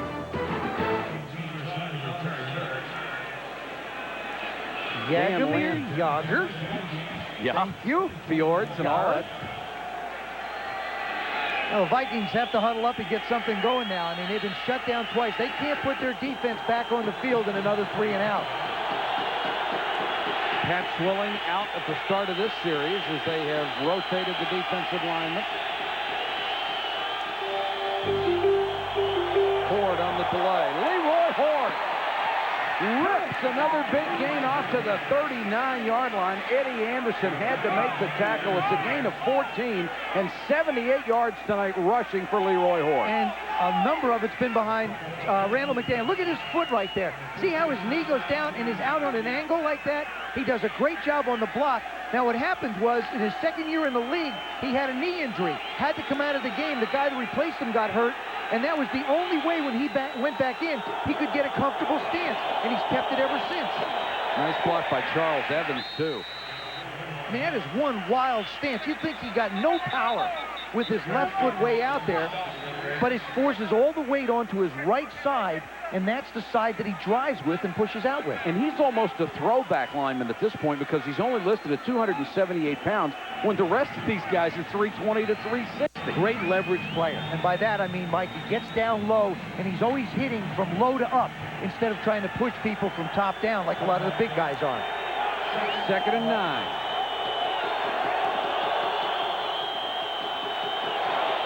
Camp Lee will get the carry, hit in the backfield, and didn't get back to the line of scrimmage. A lot of pushing and shoving starting after every play. That time, Jerry Ball did a great job of firing through. I'll tell you, the interior guys of the Raiders, between McLaughlin, Russell Maryland, and Jerry Ball, they're all big, good run stoppers. Not necessarily going to get you a lot of sacks. I think Chester's the one that can produce sacks for you, but they sure make it tough to run up the middle of a football field. Leroy Glover is the same. He's another 285.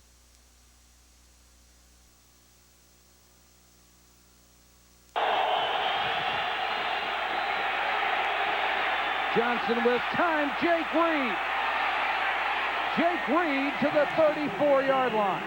A strike from Brad Johnson for 28 yards. And a good job by that offensive line of the Minnesota Vikings, giving him time. Jake Reed just muscling his way off of Terry McDaniel. Terry again decides to take the inside away. Good patience by Jake. Just that little hint. And Terry's right there, except he falls down. I mean, this field is not exactly the best shape, but it's tough to field it. It's tough to work on this field, and then Brad does a nice job of putting the ball up high.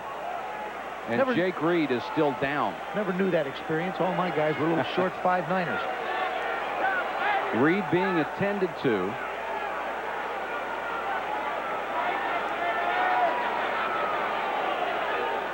Got a lot of production out of Jake Reed in the first half.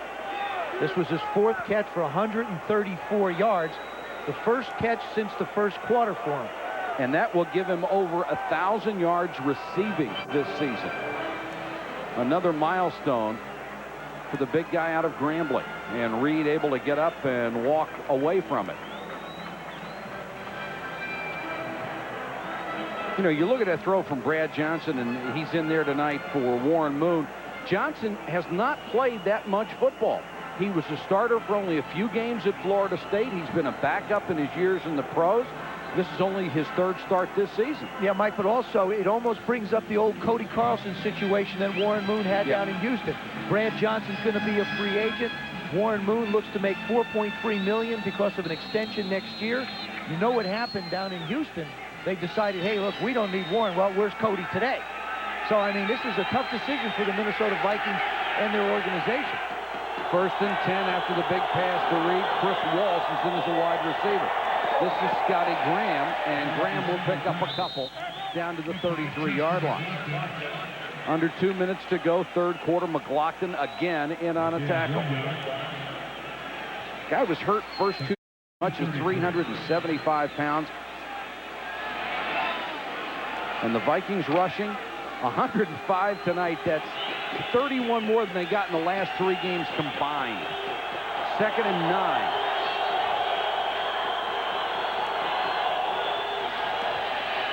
Johnson under pressure. Throws sideline, and it's complete to Chris Carter down at the 13. Lorenzo Lynch made the tackle, gain of 20. Good job by the offensive line firing out that time. And again by Brad Johnson moving away from the middle of the football field. Chris Carter goes down, runs the quick post. Now he goes back out to the corner, gets between the defenders. Lynch on one side, McDaniel on the other. Carter with his third catch has just tied Don Maynard with 633 career catches for 12th all-time in the NFL. Leroy Horde back in there, and Horde will get the carry to the 11-yard line. Greg Biekert made the tackle. When the Vikings get down here, they have had terrible problems making mistakes that take them out of scoring range. The most penalized team in the red area in the league. And this is the one area where you really try and stress in the huddle. Focus, guys, all right? Pay attention to the snap count. Don't hold. But it's also very critical for the quarterback to make good, quick decisions, because if he holds it, that's when the offensive line gets hung up. 2nd and 8. 2 tight ends.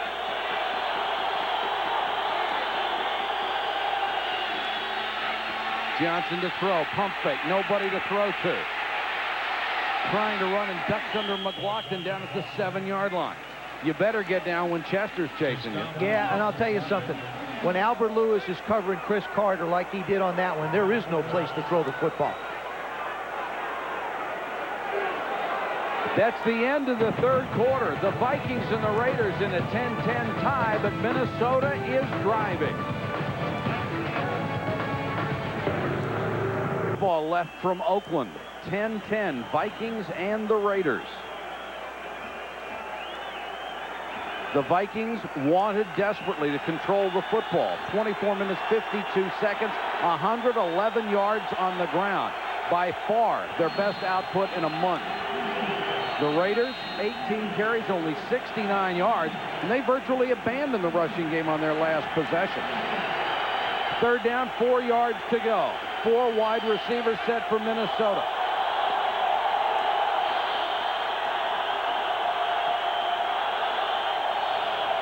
Quarterback draw, Johnson. Chester right there. McLaughlin was waiting for it. I like the idea, Mike, except that Brad was in too much of a hurry. He didn't give the secondary a chance to drop, and he didn't give the line a chance to rush. He only goes back a step and a half. By the time Randall McDaniel gets into Chester, Chester's already read the play and is out there making the play. Scott Sisson will come on to try the field goal that would give them the lead. He's hit from 22. This is from 25.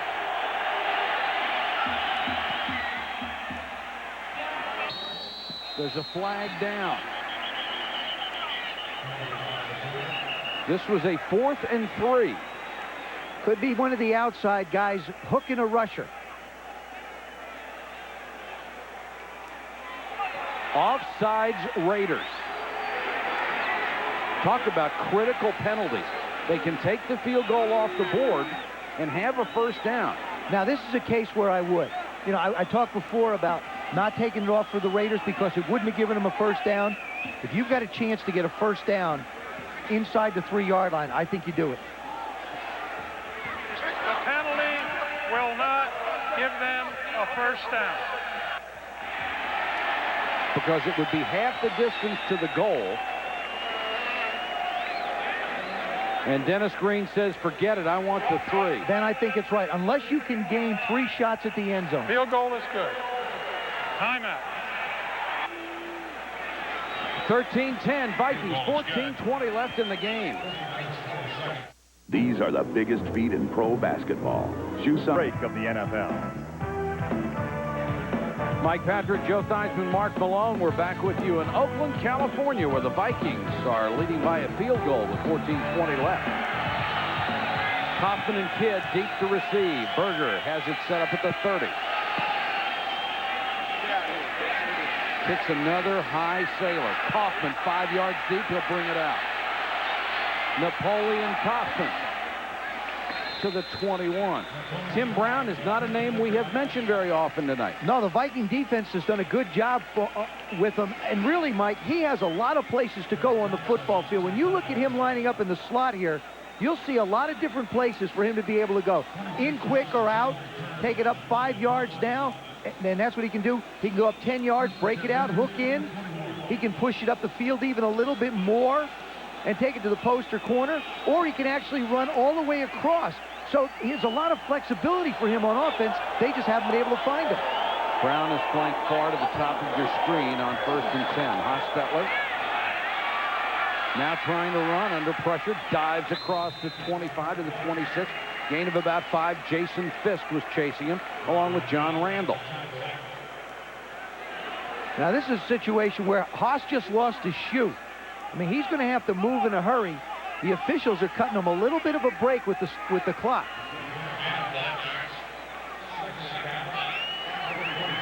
Now he either has to put it back on himself or leave the field. I'll tell you, now they'll go to the no huddle, which is something it's great to have. He can take his time, call the play, and not get stuck with a 5-yard delay of game penalty. 2nd and 5. Play clock is at 6. Kaufman on the sweep. Behind those big bodies, he has a 1st down. Chased out of bounds by Dixon Edwards.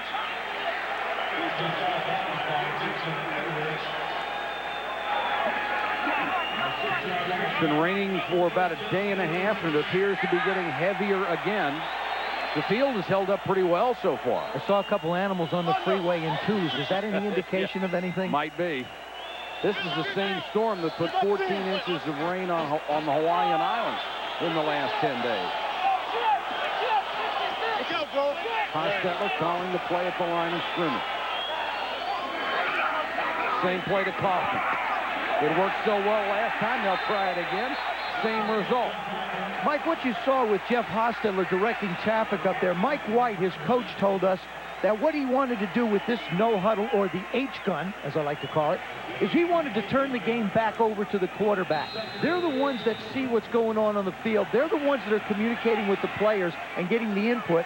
So he's put it back in Haas's hands, and it's been a very productive offense for him this year. Hostetler is a very smart quarterback. He was a Rhodes Scholar candidate at West Virginia, turned it down to play pro football.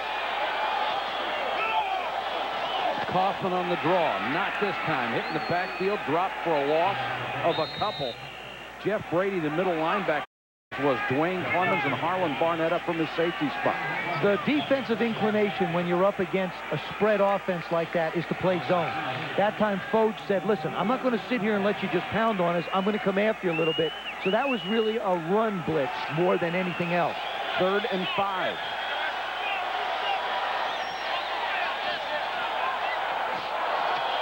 Brady right over the center, now backs out.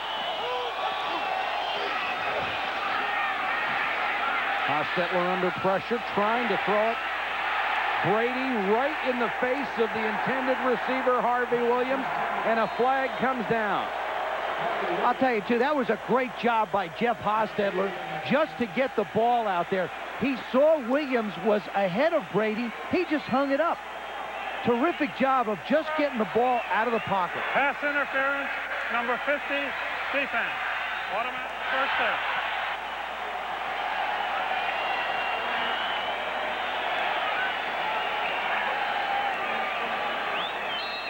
And in contrast to popular opinion, it has nothing to do with the defender looking back or not. You just can't make contact like that on a pass play. Hostetler straight back, throws low. There's a flag down as Dudley couldn't come up with it. Back in the area again of holding.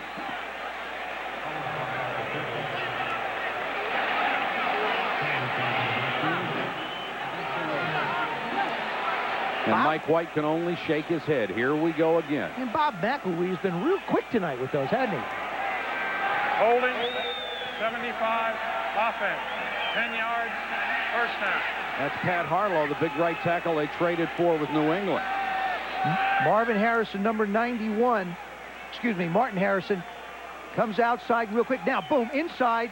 All right, I got you inside, and then it's just a tackle. And then he winds up with Haas's ankles.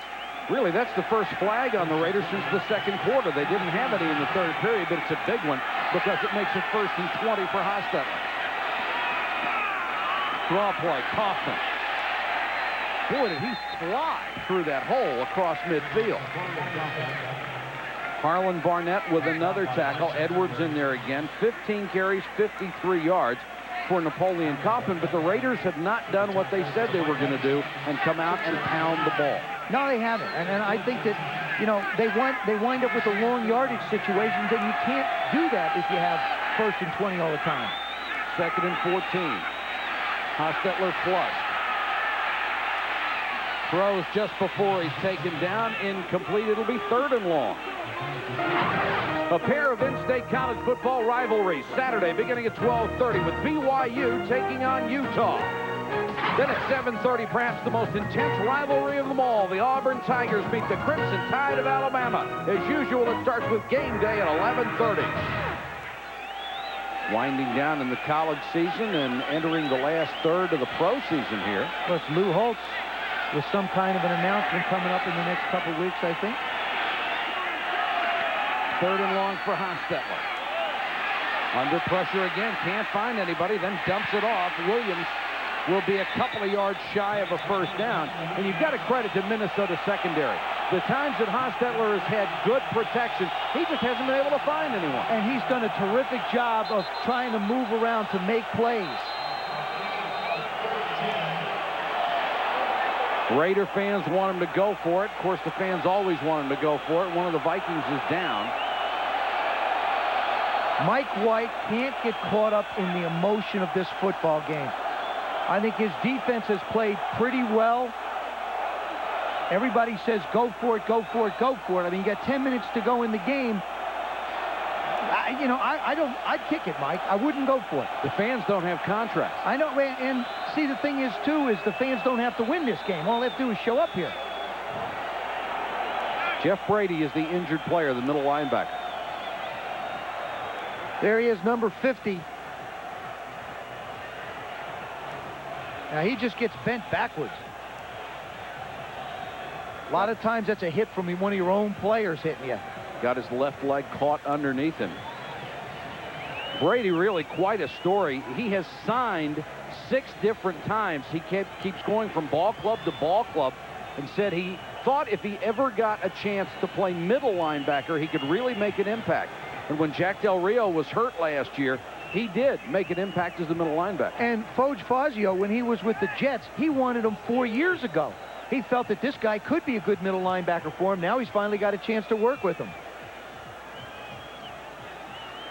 Who is that man behind that curtain? It's Chester McLaughlin. Yes, I got it right.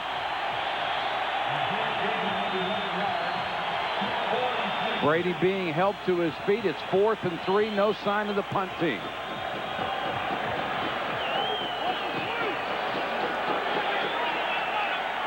The Raiders on 4th down. They've done well, 4 out of 6. Yeah, but this is 4th and 3. I was just going to say, Mike, this is a little longer than 4th and 1. They'll come out with 3 wide receivers. Harvey Williams is the back. Play action by Hostetler. Under pressure. Throws for a 1st down at the 31. Credit Jeff Hostetler with that. He bought enough time to get it to James Jett.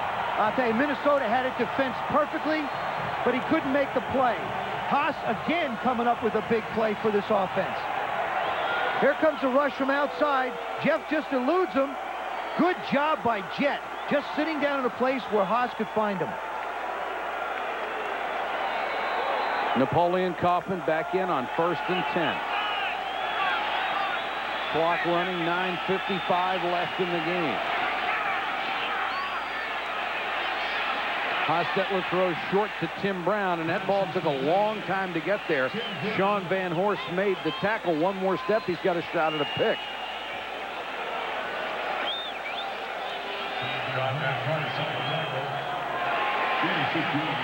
It's a gain of 6. And this is a running play. This has got to be a running play. Well, we've said that before. I mean, 2nd down and 4 here, absolutely. I think you put yourself in a position to have something happen. And they do go with Kaufman, and the Vikings thinking the same thing. And Brady, who is back in there after the injury, cuts through a gap, makes a tackle for a loss. Again, Mike, they tried to go to the left side, and neither one of these offenses, I think, runs as effective to the left as they do to the right. Jeff Brady, he's just reading the play and comes up right through the crease. When if he doesn't make the tackle, there's 3 other white shirts out there who will. 3rd and 8 now.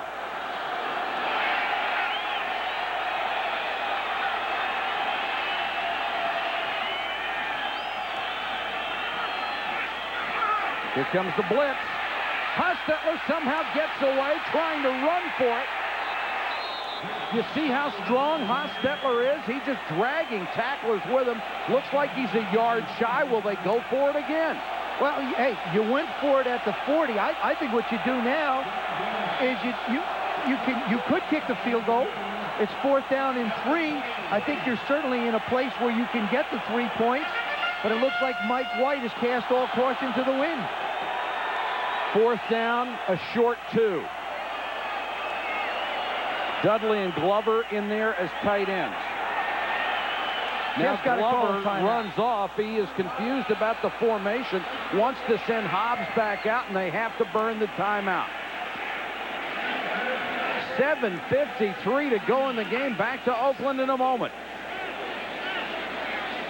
The Raiders have thought better of it and sent the field goal team out. Cole Ford will try a 40-yarder. Best thing that happened to the Raiders there, Mike, was the confusion on the offense, forcing them to take a timeout. I believe that this is the right decision. This is why you have kickers in the league. Except that not everybody agrees with me. Well, they speak their mind here in Oakland, don't they? And that gentleman always has. Al Davis. Officially, it's 41. Ford 1 out of 2 from that range this year. Gossett is the holder.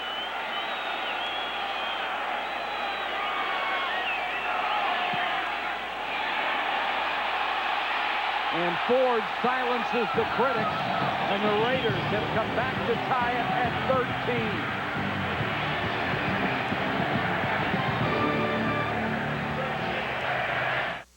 Joe Theismann, Mark Malone, we're so jaded after years of sitting up in nice dry press boxes. You got to hand it to fans of their teams who come out and sit through this stuff just to root on their ball club for 3 hours. Ford to kick to Ismael and Morrow. Kadri from the 5. Nearly broke it, got to the 27. Here's the bronze storyline from Oakland as we're tied at 13. Brad Johnson with a very nice night, 15 out of 23 for 237. 56-yard touchdown return for McDaniel, which makes Terry a Raider record holder. The rushing yards, Minnesota has done the job on the ground tonight, but the 2 turnovers have really hurt them. Leroy Horde, the back. He's had a great first night as a Viking. Flag is down. Leroy Horde with a 10-yard carry. There's another flag down.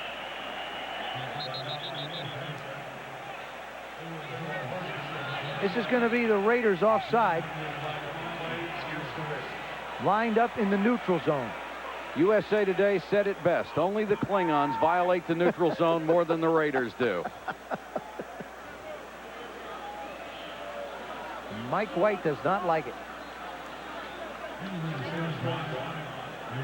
Leroy Horde went down, and now they're saying he needs some more attention. We have offside. We have offside defense. We will measure to see if a first down was made on the play.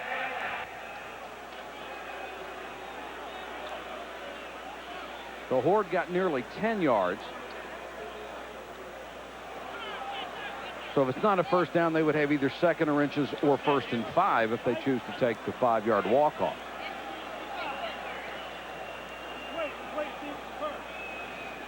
Horde very gingerly leaving the field. Let's take a look down the line and see who might be lined up offside. The only one it could be would be Anthony Smith right there, because if you go down the neutral zone, lousy line, he's on the front of the ball right there. Boy, look at that. That's pretty straight, not too bad.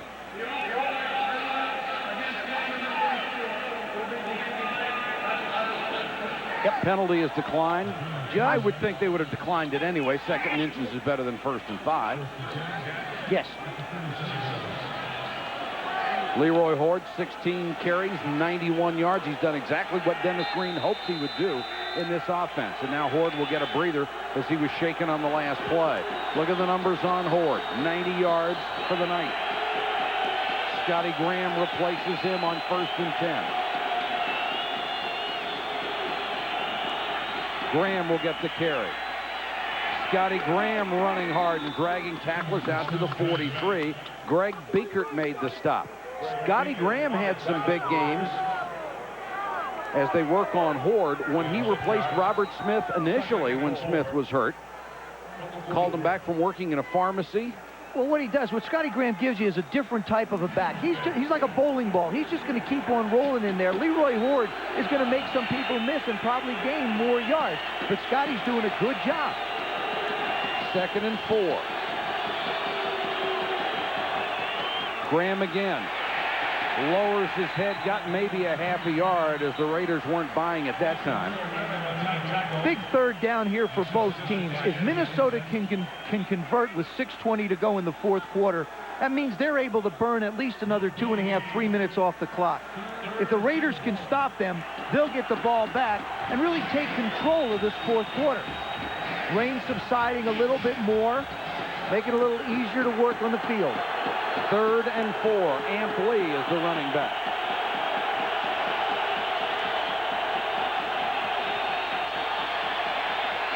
Johnson with time, goes for Reed and almost intercepted. Albert Lewis had the best shot at the ball. Brian Bellick says, why? Why? It's 3rd down and 4. Why do you throw it down the field that far? He just wanted the 1st down, didn't he? That's why he called it. That's, you have to understand why coaches called certain plays. Look at Brian. He's just, The Vikings will have to punt for only the 3rd time tonight. Tim Brown waits back at the 15. Just a tremendous return man. Raiders put pressure on the punter. And Berger did a great job kicking it away from Tim Brown and kicking it a long way as well. We'll be back in a minute. We're tied at 13.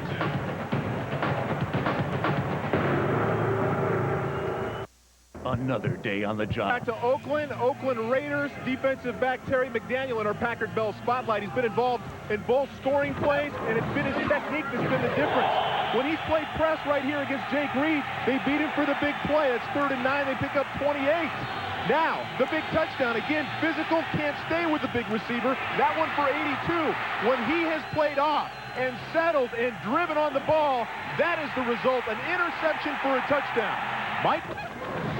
Mark, things always seem to go in cycles in this game, and now we're starting to see the bigger defensive backs who can play against the bigger receivers. For a long time, we went to little guys. Back to Mark. Here are the numbers, Mike. They have thrown at McDaniel 5 times. Opponent receptions 4 for 134. Of course, the interception he had for the touchdown. He allowed the touchdown. And, Joe, you and I know, agree the big receivers have an advantage in this weather. Absolutely, Mark. They don't have to deal with the quickness. They're plotters. Hostetler on 1st and 10. Throws the deep out, incomplete. In and out of the hands of the receiver, and a great job by Corey Fuller who knocked it away from Tim Brown. Sensational defensive play. Neither one of these ball clubs is backing off and doing the things that they talked about, trying to run the football. Mike White's ball club trying to run it. Foge got his defense out on the field again. Got a little bit of a breather, not much. 5:39 left, 13 all.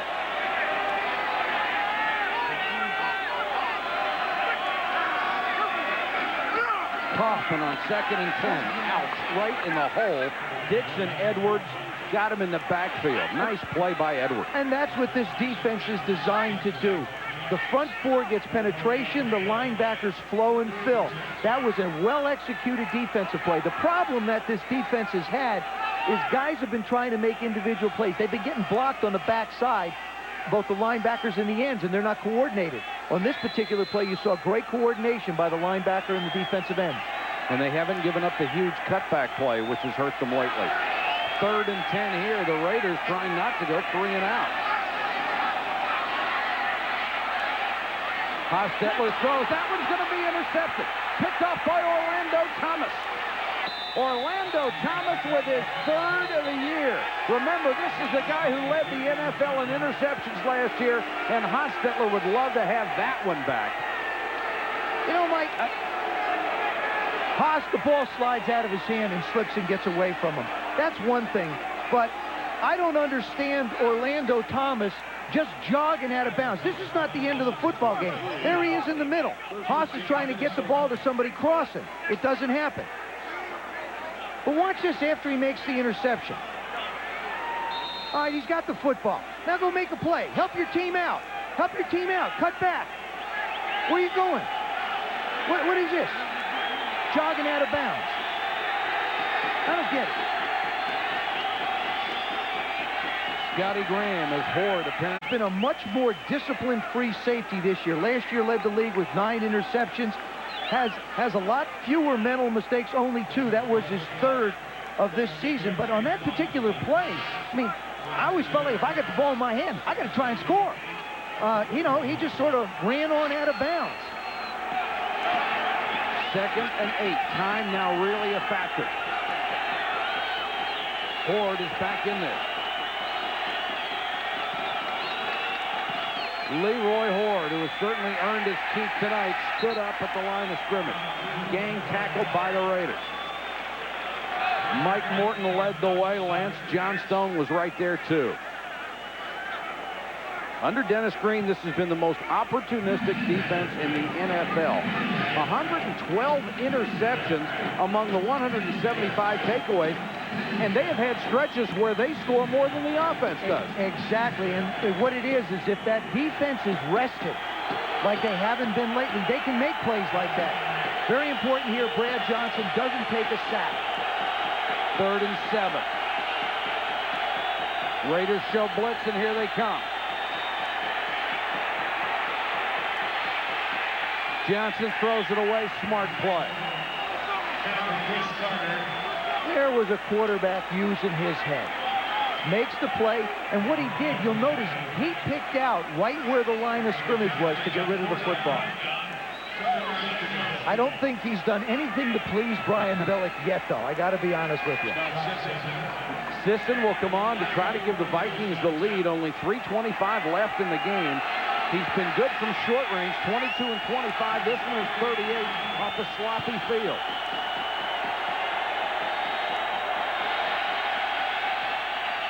Hooked it. Now you wonder why, if you're a defensive back, you don't try and pick up 5 more yards with the interception. Scott Sisson with a snap hook to the left, and he had made 9 of 10 field goal tries in the 4th quarter this year. He had been a clutch kicker, but not that time. And the Raiders have a new life. All the mechanics were okay on that one. The snap gets back good. It's a good hold. Ball's down, no problem there. He just brings it over. Got too much right hand into it. Winds up hooking it. Jeff Hostetler, he's got to be breathing a sigh of relief. His interception led to that field goal try. Now he gets another shot. Under pressure. John Randall, it was almost like he said, I've had enough of this. They blocked him with one guy, or tried to block him with one guy. And, you know, the Raiders on offense, they hardly have run on first down at all. Now, keep in mind, Kevin Gogan is 325 pounds. John Randall is only about 280. He just runs right over Gogan. That is a butt kicking right there. Look at this. We're talking about a little guy just annihilating a big man. A pancake and a sack on the same play. Defensive pancake. John Randall is an awesome talent. Randall again. He is taking control of the football game on 2 straight plays. That's why he's gotten more sacks than anybody in the last 4 or 5 years. This time he just says, well, heck, I took on Gogan. Let me go over and check Pat Harlow out, number 75. And Wisniewski on the other side, right inside of him. I mean, the offensive line of the Raiders are throwing whiffs at John Randall right now. Randall now has 9.5 sacks. This the 11th game of the year. Since 93, he's had 46 sacks as a tackle. Number 1 among interior linemen. Now 3rd and 25, and the Raiders going to try to play it smart with Harvey Williams on a delay and get it out to 21. There are no 3rd and 25 plays in your playbook. It's a good decision by the Raiders on offense there. John Randall, back-to-back sensational plays from that tackle spot. We have reached the 2-minute warning. Minnesota and Oakland knotted at 13. Coming up next on SportsCenter, they'll get you caught up on the day in sports. NFL highlights, of course, the coaching debut of Danny Ainge, and a conversation with Steve Young. That will, of course, be followed by prime time. Ampley deep to receive the punt with 2 minutes to go. Gossett hangs one high. Lee driven all the way back to the 30. And gets a 2-yard return out of it. Nice defense by Carl Kidd down on special teams after a 50-yard Gossett punt. The NFC wildcard race, you see the Vikings. They come into this game 4th in the race. Dallas, of course, playing tomorrow night. 3 will make it. They consider this a must game. Mike White, on the other hand, in the AFC in much worse position. He has 17 in front of his Raiders. Leroy Horde back in there. Leroy Horde, and true to their word, the Minnesota Vikings made a commitment to the run game tonight, and they've kept it. They've really established a philosophy coming into this game and have done exactly what they needed to do. And Brian Bellick just continues to say, hey, look, we're going to pound it. He told me earlier today, he said, look, my goal is to run the ball at least 20 times in this game. We can do that. We can control the tempo. 2nd and 2. Johnson looked like a busted play. He throws. Chris Carter will make the catch. Should be enough for a first down, and it is out at the 44.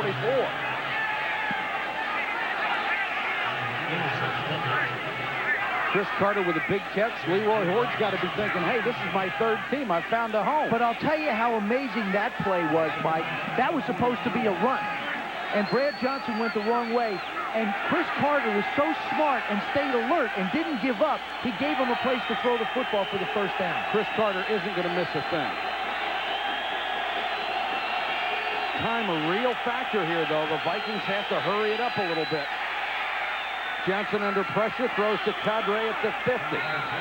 Use his timeout. He's got to use his timeout here. Stop the clock with 29 seconds to go. That will leave the Vikings only 1. Now here you go, Mike. This is what you want to do.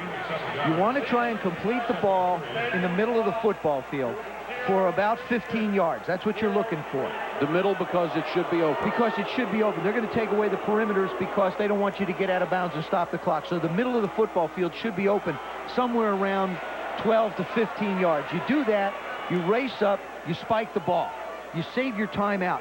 Then you try maybe one more play or possibly a draw to give yourself a shot at a field goal. But you have to use that timeout just before the last play that you're going to take a shot at. Scott Sisson may be thinking, gee, it would be nice if you got a touchdown out of this. Berger is warming up because he would be the long-distance field goal kicker. They need to get another 15 yards to give them a shot from 52. 32 seconds to go. 2nd and 3.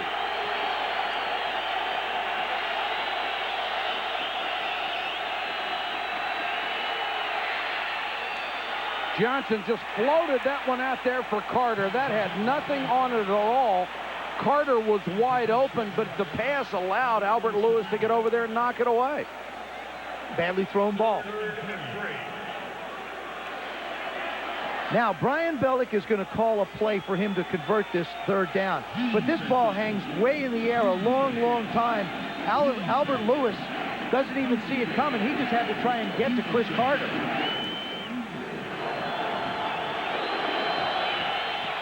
Warren Moon hoping his teammates can pull one out and that he can get healthy and come back next week. 3rd and 3.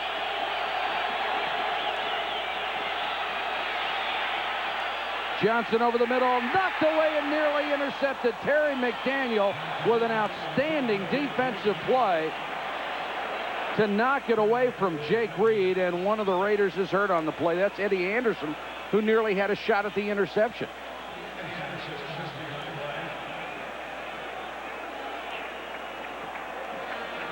Brad Johnson does a good job of getting something on this one, but Terry McDaniel is right in Jake Reed's lap. Well, I thought Mark Malone pointed out something really great earlier. When Terry McDaniel has played close to people, he's been beaten. But if he gives them a little bit of a cushion, he's able to close the distance, and just did a great job there again. Now, Berger is going to punt. If I were them, I'd kick this ball out of bounds rather than let Tim Brown return it. And he signals for a fair catch anyway at the 15-yard line with only 15 seconds left. I would not let Tim Brown have a chance to beat you in the last 15 seconds. Good thought process, Michael. I'm sure Al was happy that Tim had a chance. Jim Otto in front of him, the longtime brilliant center for the Raiders. And now what do you do here with 15 seconds? You just go play overtime? 35 yards on the punt by Mitch. Yeah, you do. I think you play overtime. Your ball club is playing well. You haven't done a lot of things good on offense, but your defense is playing hard. And now you play a game of field position in overtime. You know, you've got to take into consideration, you're going to need to gain a lot of yards. And Haas, the ball's a little slick. You saw one slip before. I'd run it out and go to OT. And an interception would lead to a field goal. Here is Kaufman. They'll see if they can get a big run out of the little guy. He's up to the 24. They just didn't want to do anything stupid at this point.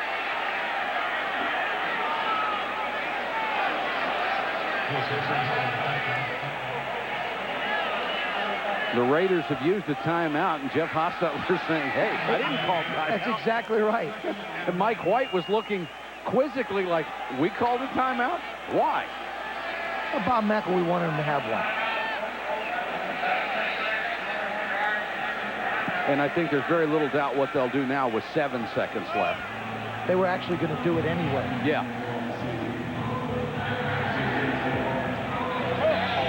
SportsCenter will now be waiting most likely for overtime as we get some free football from the Oakland Alameda County Coliseum.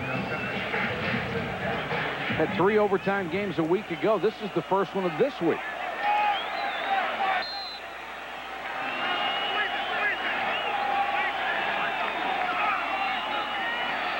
Kaufman lost his footing and went down, and that's going to end it. 13-13, we will go to overtime. Both of these teams desperately trying to get a win here to stay alive for the playoffs. Mike, and I thought that through the course of the entire game, both defenses have played very well. Minnesota's offense has played a lot better than Oakland's, and Oakland's just made a couple of big plays to keep them in the game. Brad Johnson not as sharp in the fourth quarter as he was earlier.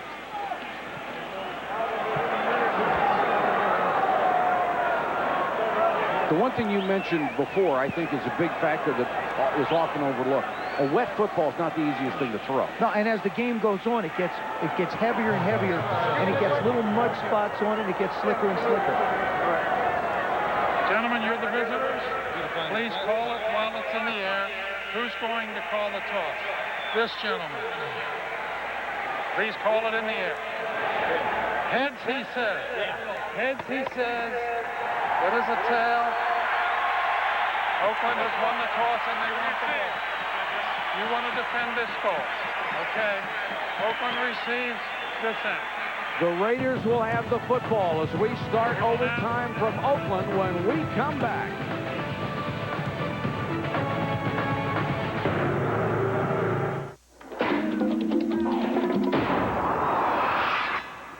2:15, getting ready to start overtime here in Oakland, California. The Vikings and the Raiders all tied up. The last 16 games, the Raiders have won only 4 games. That's tied for second worst in the NFL after being ranked first in the last 34 years. So it's been a down period, really, in the 90s for the Oakland Raiders, but more specifically for Mike White. Scott Sisson, who snap hooked the field goal. Otherwise, we would not be in overtime.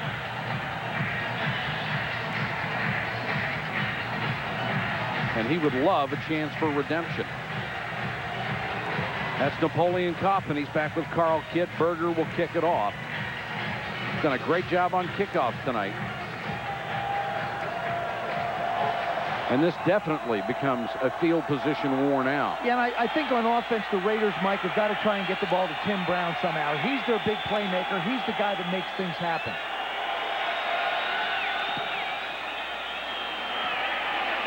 Berger nails another one. Kaufman 7 yards deep. He'll bring it out. Napoleon Kaufman turns the corner to the 27-yard line. 34-yard return, chased out of bounds by Sean Van Horst. And let's see if John Randall can keep the adrenaline flow going. Mike, I remember what Joe Bugle told us on Friday when we were asking him about John Randall. He says, man, this guy's got a motor. He says it looks like what he's going to do is he's just going to pick out one of our offensive linemen and figure out which one butt he could kick. Well, so far he's done it to Gogan and he's done it to Harlow and Wisniewski.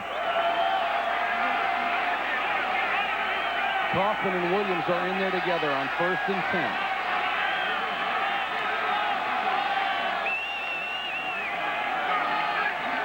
Play action by Hostetler. Plenty of time. Dumps it to Kaufman, and Kaufman went down at the 30-yard line. The ball came out, but late. Darryl Talley, the longtime veteran, right there with him. Gain of only 3. Talley, who spent most of a great career with Buffalo.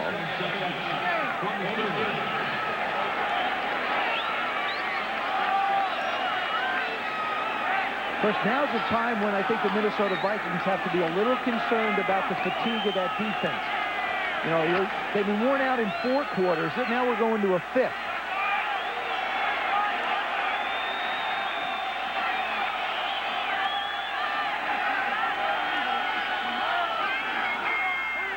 Harvey Williams. Little hesitation got him a couple of more yards, and he's out to the 34-yard line. That's still going to be about 3 shy of a first down as Harlan Barnett made the stop. Mike, you got almost 675 pounds trying to block little John Randall. He takes on this double team and winds up splitting it and making the play. I mean, they really can't block John Randall. Well, he didn't go to the last 3 Pro Bowls for nothing. He's an unblockable force. 2 of those sacks tonight on consecutive plays. 3rd and 3. Opening possession of overtime. Hostetler under pressure, trying to run for it. He's got the first down. Lowered the shoulder and bowled his way out to the 40. Hostetler has never been one to shy away from contact. Let me tell you, the entire 4th quarter and so far into overtime has been owned by Jeff Hostetler for Oakland on offense. He has done everything. The receivers are covered. Very good presence of knowing exactly how far he has to get. And he's not sliding. He's not laying down. He's delivering a shot. And I think actually you protect yourself better that way. Napoleon Kaufman testing the right side. Ran away from Brady. Fuller knocked him out of bounds, but another good gain up to the 46. Run out of bounds by Corey Fuller.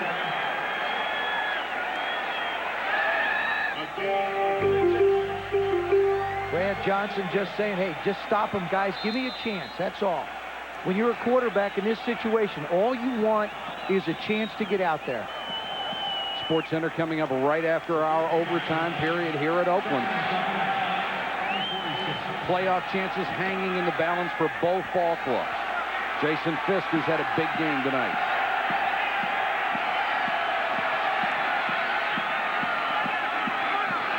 Play action, Hostetler.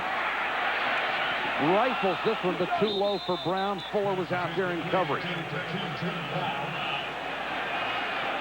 I think Hostetler was trying to make sure if that was caught, Tim Brown was the only guy who was going to get it. Well, you know, when the ball gets slick like this, Mike, on a night like this where it hasn't really rained a lot, but it's just misted, that the ball just gets a little heavier and a little heavier, and it just doesn't come out with the same kind of zip for you. That one was, you know, 3 or 4 yards short. I still think they have to find a way to get Tim Brown a play. There it is, all spotty and heavy. 3rd and 5, and the Raiders will use one of their 2 timeouts in overtime.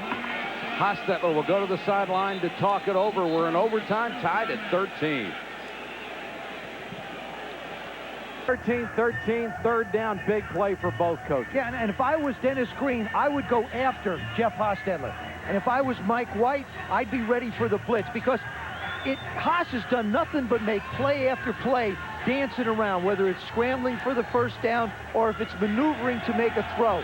Don't give him that opportunity. Your corners are playing well. Washington and Fuller can handle the wide receivers of the Raiders. 3rd and 5, the Raiders at their own 46. They come with a straight 4-man rush. Hostetler with time, complete pass to the 42. Tim Brown with a catch. First down, Oakland. You've got to look for Tim Brown. I think you know he's the guy that's going to make a play for you. Now they're debating whether or not he caught it.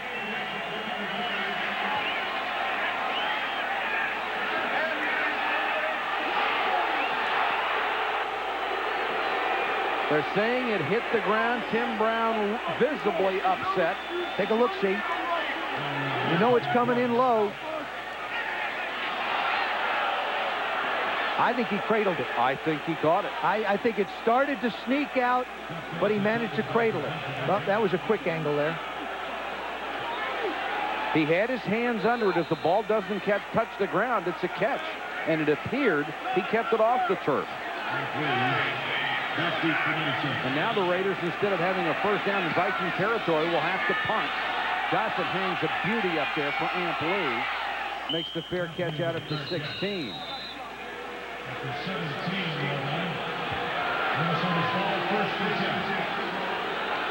Coming up next, Sports Center. Keith Olbermann and Dan Patrick will give you all the NFL highlights. Take a look at Danny Ainge in his NBA coaching debut and a conversation with Steve Young, who has had all sorts of problems with the concussion. You know, Mike, I have a theory on the concussion thing. I think since they put in these radio helmets with the transmitters in there, I think that it's created an opportunity for the noggin to get banged around a little bit more. Really?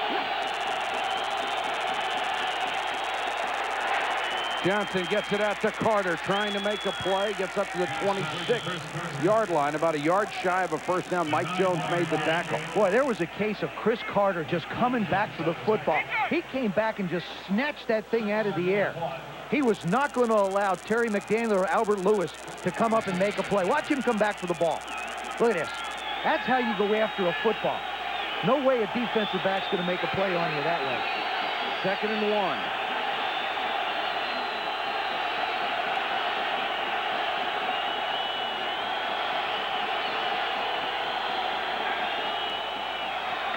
Leroy Horde. He has run beautifully tonight for his new ball club. Signed a week ago, didn't play. Gets it up to the 34-yard line.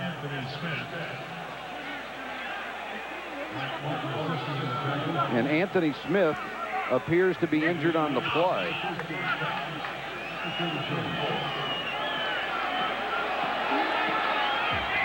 The last 3 weeks before this game, 11, 48, and 15. 11 was the worst they had ever done. Tonight, 147 yards. Leroy Horde has 108 of those.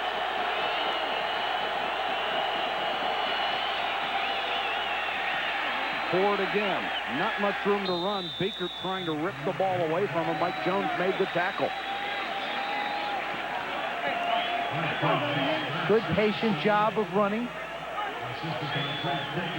Brian Bellick just really calling the game the way he's called it all night. No changes in the philosophy of this Viking offense. John Randall's done his job getting the ball back, he and his mates. on the other side of the ball. 2nd and 10. Ampli is in as the setback.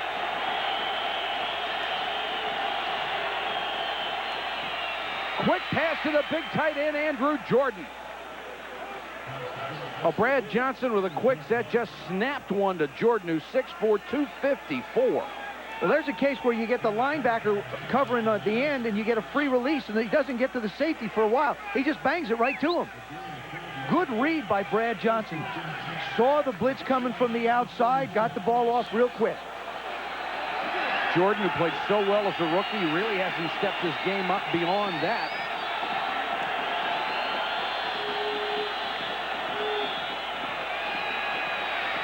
Johnson with time over the middle, and that one is dropped by Greg DeLong. Would have been another easy 5-yard gain, and DeLong couldn't hold on to it. Michael, that replaces a good 5-yard run. That's all Brian was trying to do. They're billing. All he's trying to do is call a play where he can get 5 yards on 1st and 10. Gets him into a working situation. A lot of guys losing shoes tonight. That was Andrew Jordan. The Vikings have done the job on offense and defense, and yet they're in a 13-13 dogfight.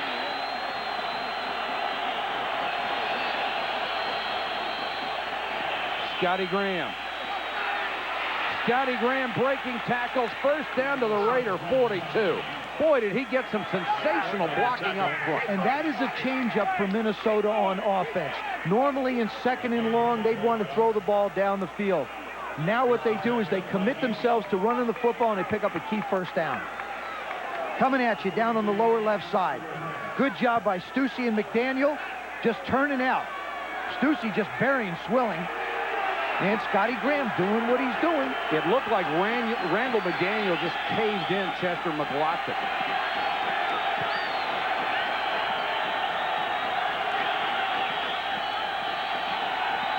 First and 10, Scotty Graham bursts through the hole, down to the 35.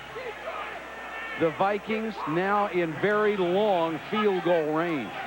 Randall McDaniel is now starting to take over his side of the ball, just like we saw John Randall do. Watch him, 91, 64 on 91. Little help from Christie, but they're just running over right at Big Chester. Very tough for big offensive or defensive linemen to get into overtime. This is a very tiring experience. 2nd and 3, Scotty Graham hitting the backfield. Trying to get back to the original line of scrimmage. Greg Beekert was right there. See, Michael, last week against Tampa Bay, the Raiders are in an overtime situation as well. Their defense spends a lot of time on the field. Chester's been being pushed around. Now it's his turn. Now he just takes and shoves Randall back and makes the play. That's been some great interior matchups tonight. A lot of pride on the line, too. 3rd and 3. From here, it would be a 52-yard field goal try. Watch the quarterback draw here. Johnson throws. That's a 1st down, but there's a marker down on the play at the 30 as Chris Carter with another clutch catch. Now we'll check the penalty. And it's defense against the Raiders. Holding, number 52, defense. Mike Jones, the linebacker. Penalty. Automatic 1st down.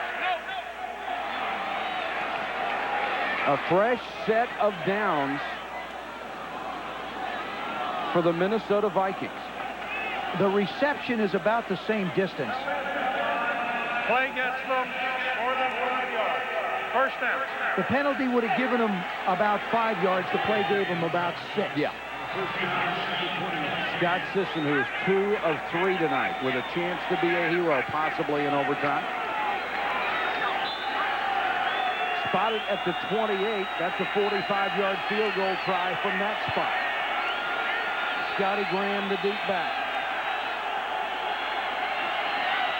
Graham will get the carry. Room to run outside.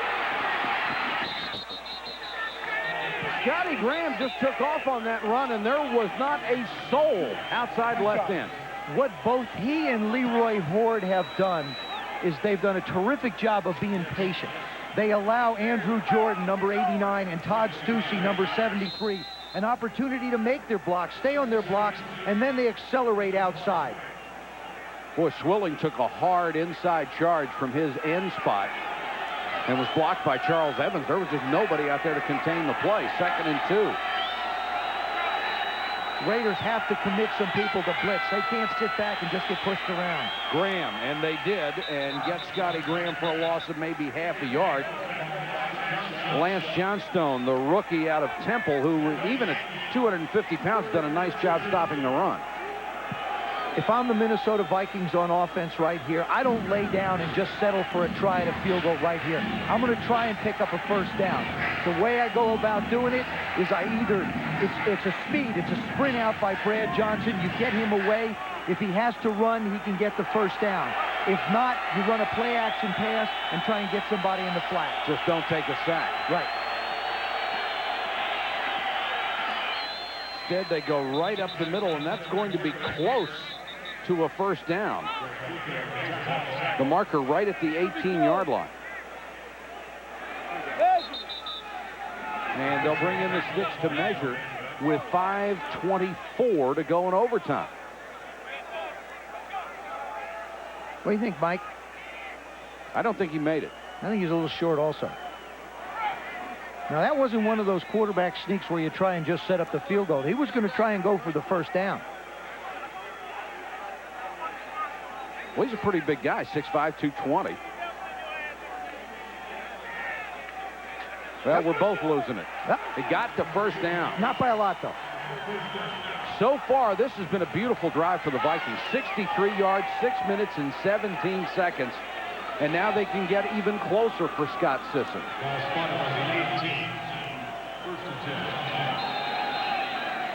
I think you keep pounding away here. Keep doing what you're doing. Keep taking time off the clock. Get as close as you can.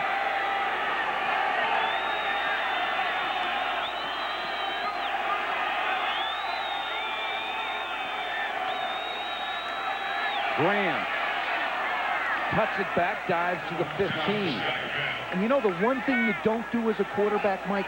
You don't get in that huddle and remind the running back to hold on to the ball with 2 hands. Invariably. Is this psychological? Exactly. Invariably. As soon as you say that, that becomes something on their mind, and they wind up fumbling the football. So you don't say anything. Except Scotty Graham has never fumbled, so that's why you don't have to say it to him. Coming into this game, 340 NFL touches. He has never fumbled the football. If that's not a hex, I don't know one. And now Johnson will even take that out of play and gets another 2 yards on a quarterback sneak. You've always had a theory you'd like to see him try the field goal on 3rd down. I think if you kick it now, because if there's a miscue, you get another chance. If you go for it on 4th down and you miss it, then you give the ball back to the Raiders. I think if Dennis has made the commitment to try and pick up no more yards, should have sent his field goal unit out now. Instead, they'll run the play on 3rd and 5.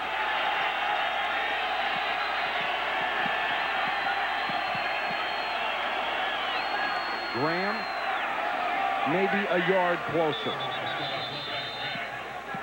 Tell you what else kicking on 3rd down does, Mike, is it's got to make that rush team think that you might run a fake, and it takes a little pressure off the kicker on the edges. It's got to make them a little more tentative. Now, you can bet that Rusty Tillman's rush unit with Albert Lewis out there is probably going to be coming hard around the corner.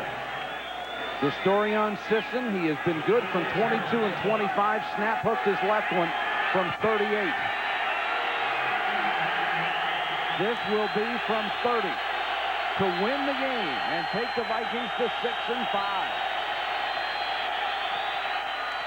Sisson drills this one through, and the Minnesota Vikings in overtime have beaten the Raiders in Oakland 16-13, and at 4 and 7, you have to feel the Raiders are done.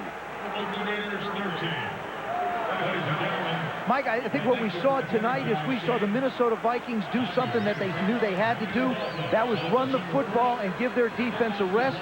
The Oakland Raiders, I thought their defense played very well. Offensively, they cannot run the football.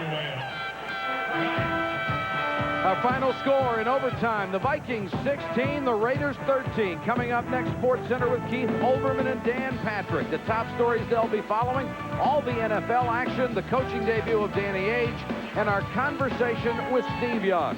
For Joe Theismann, Mark Malone, and our entire ESPN crew, this is Mike Patrick. Good night from Oakland. This has been a presentation of ESPN, the worldwide leader in sports. Sports Center is next.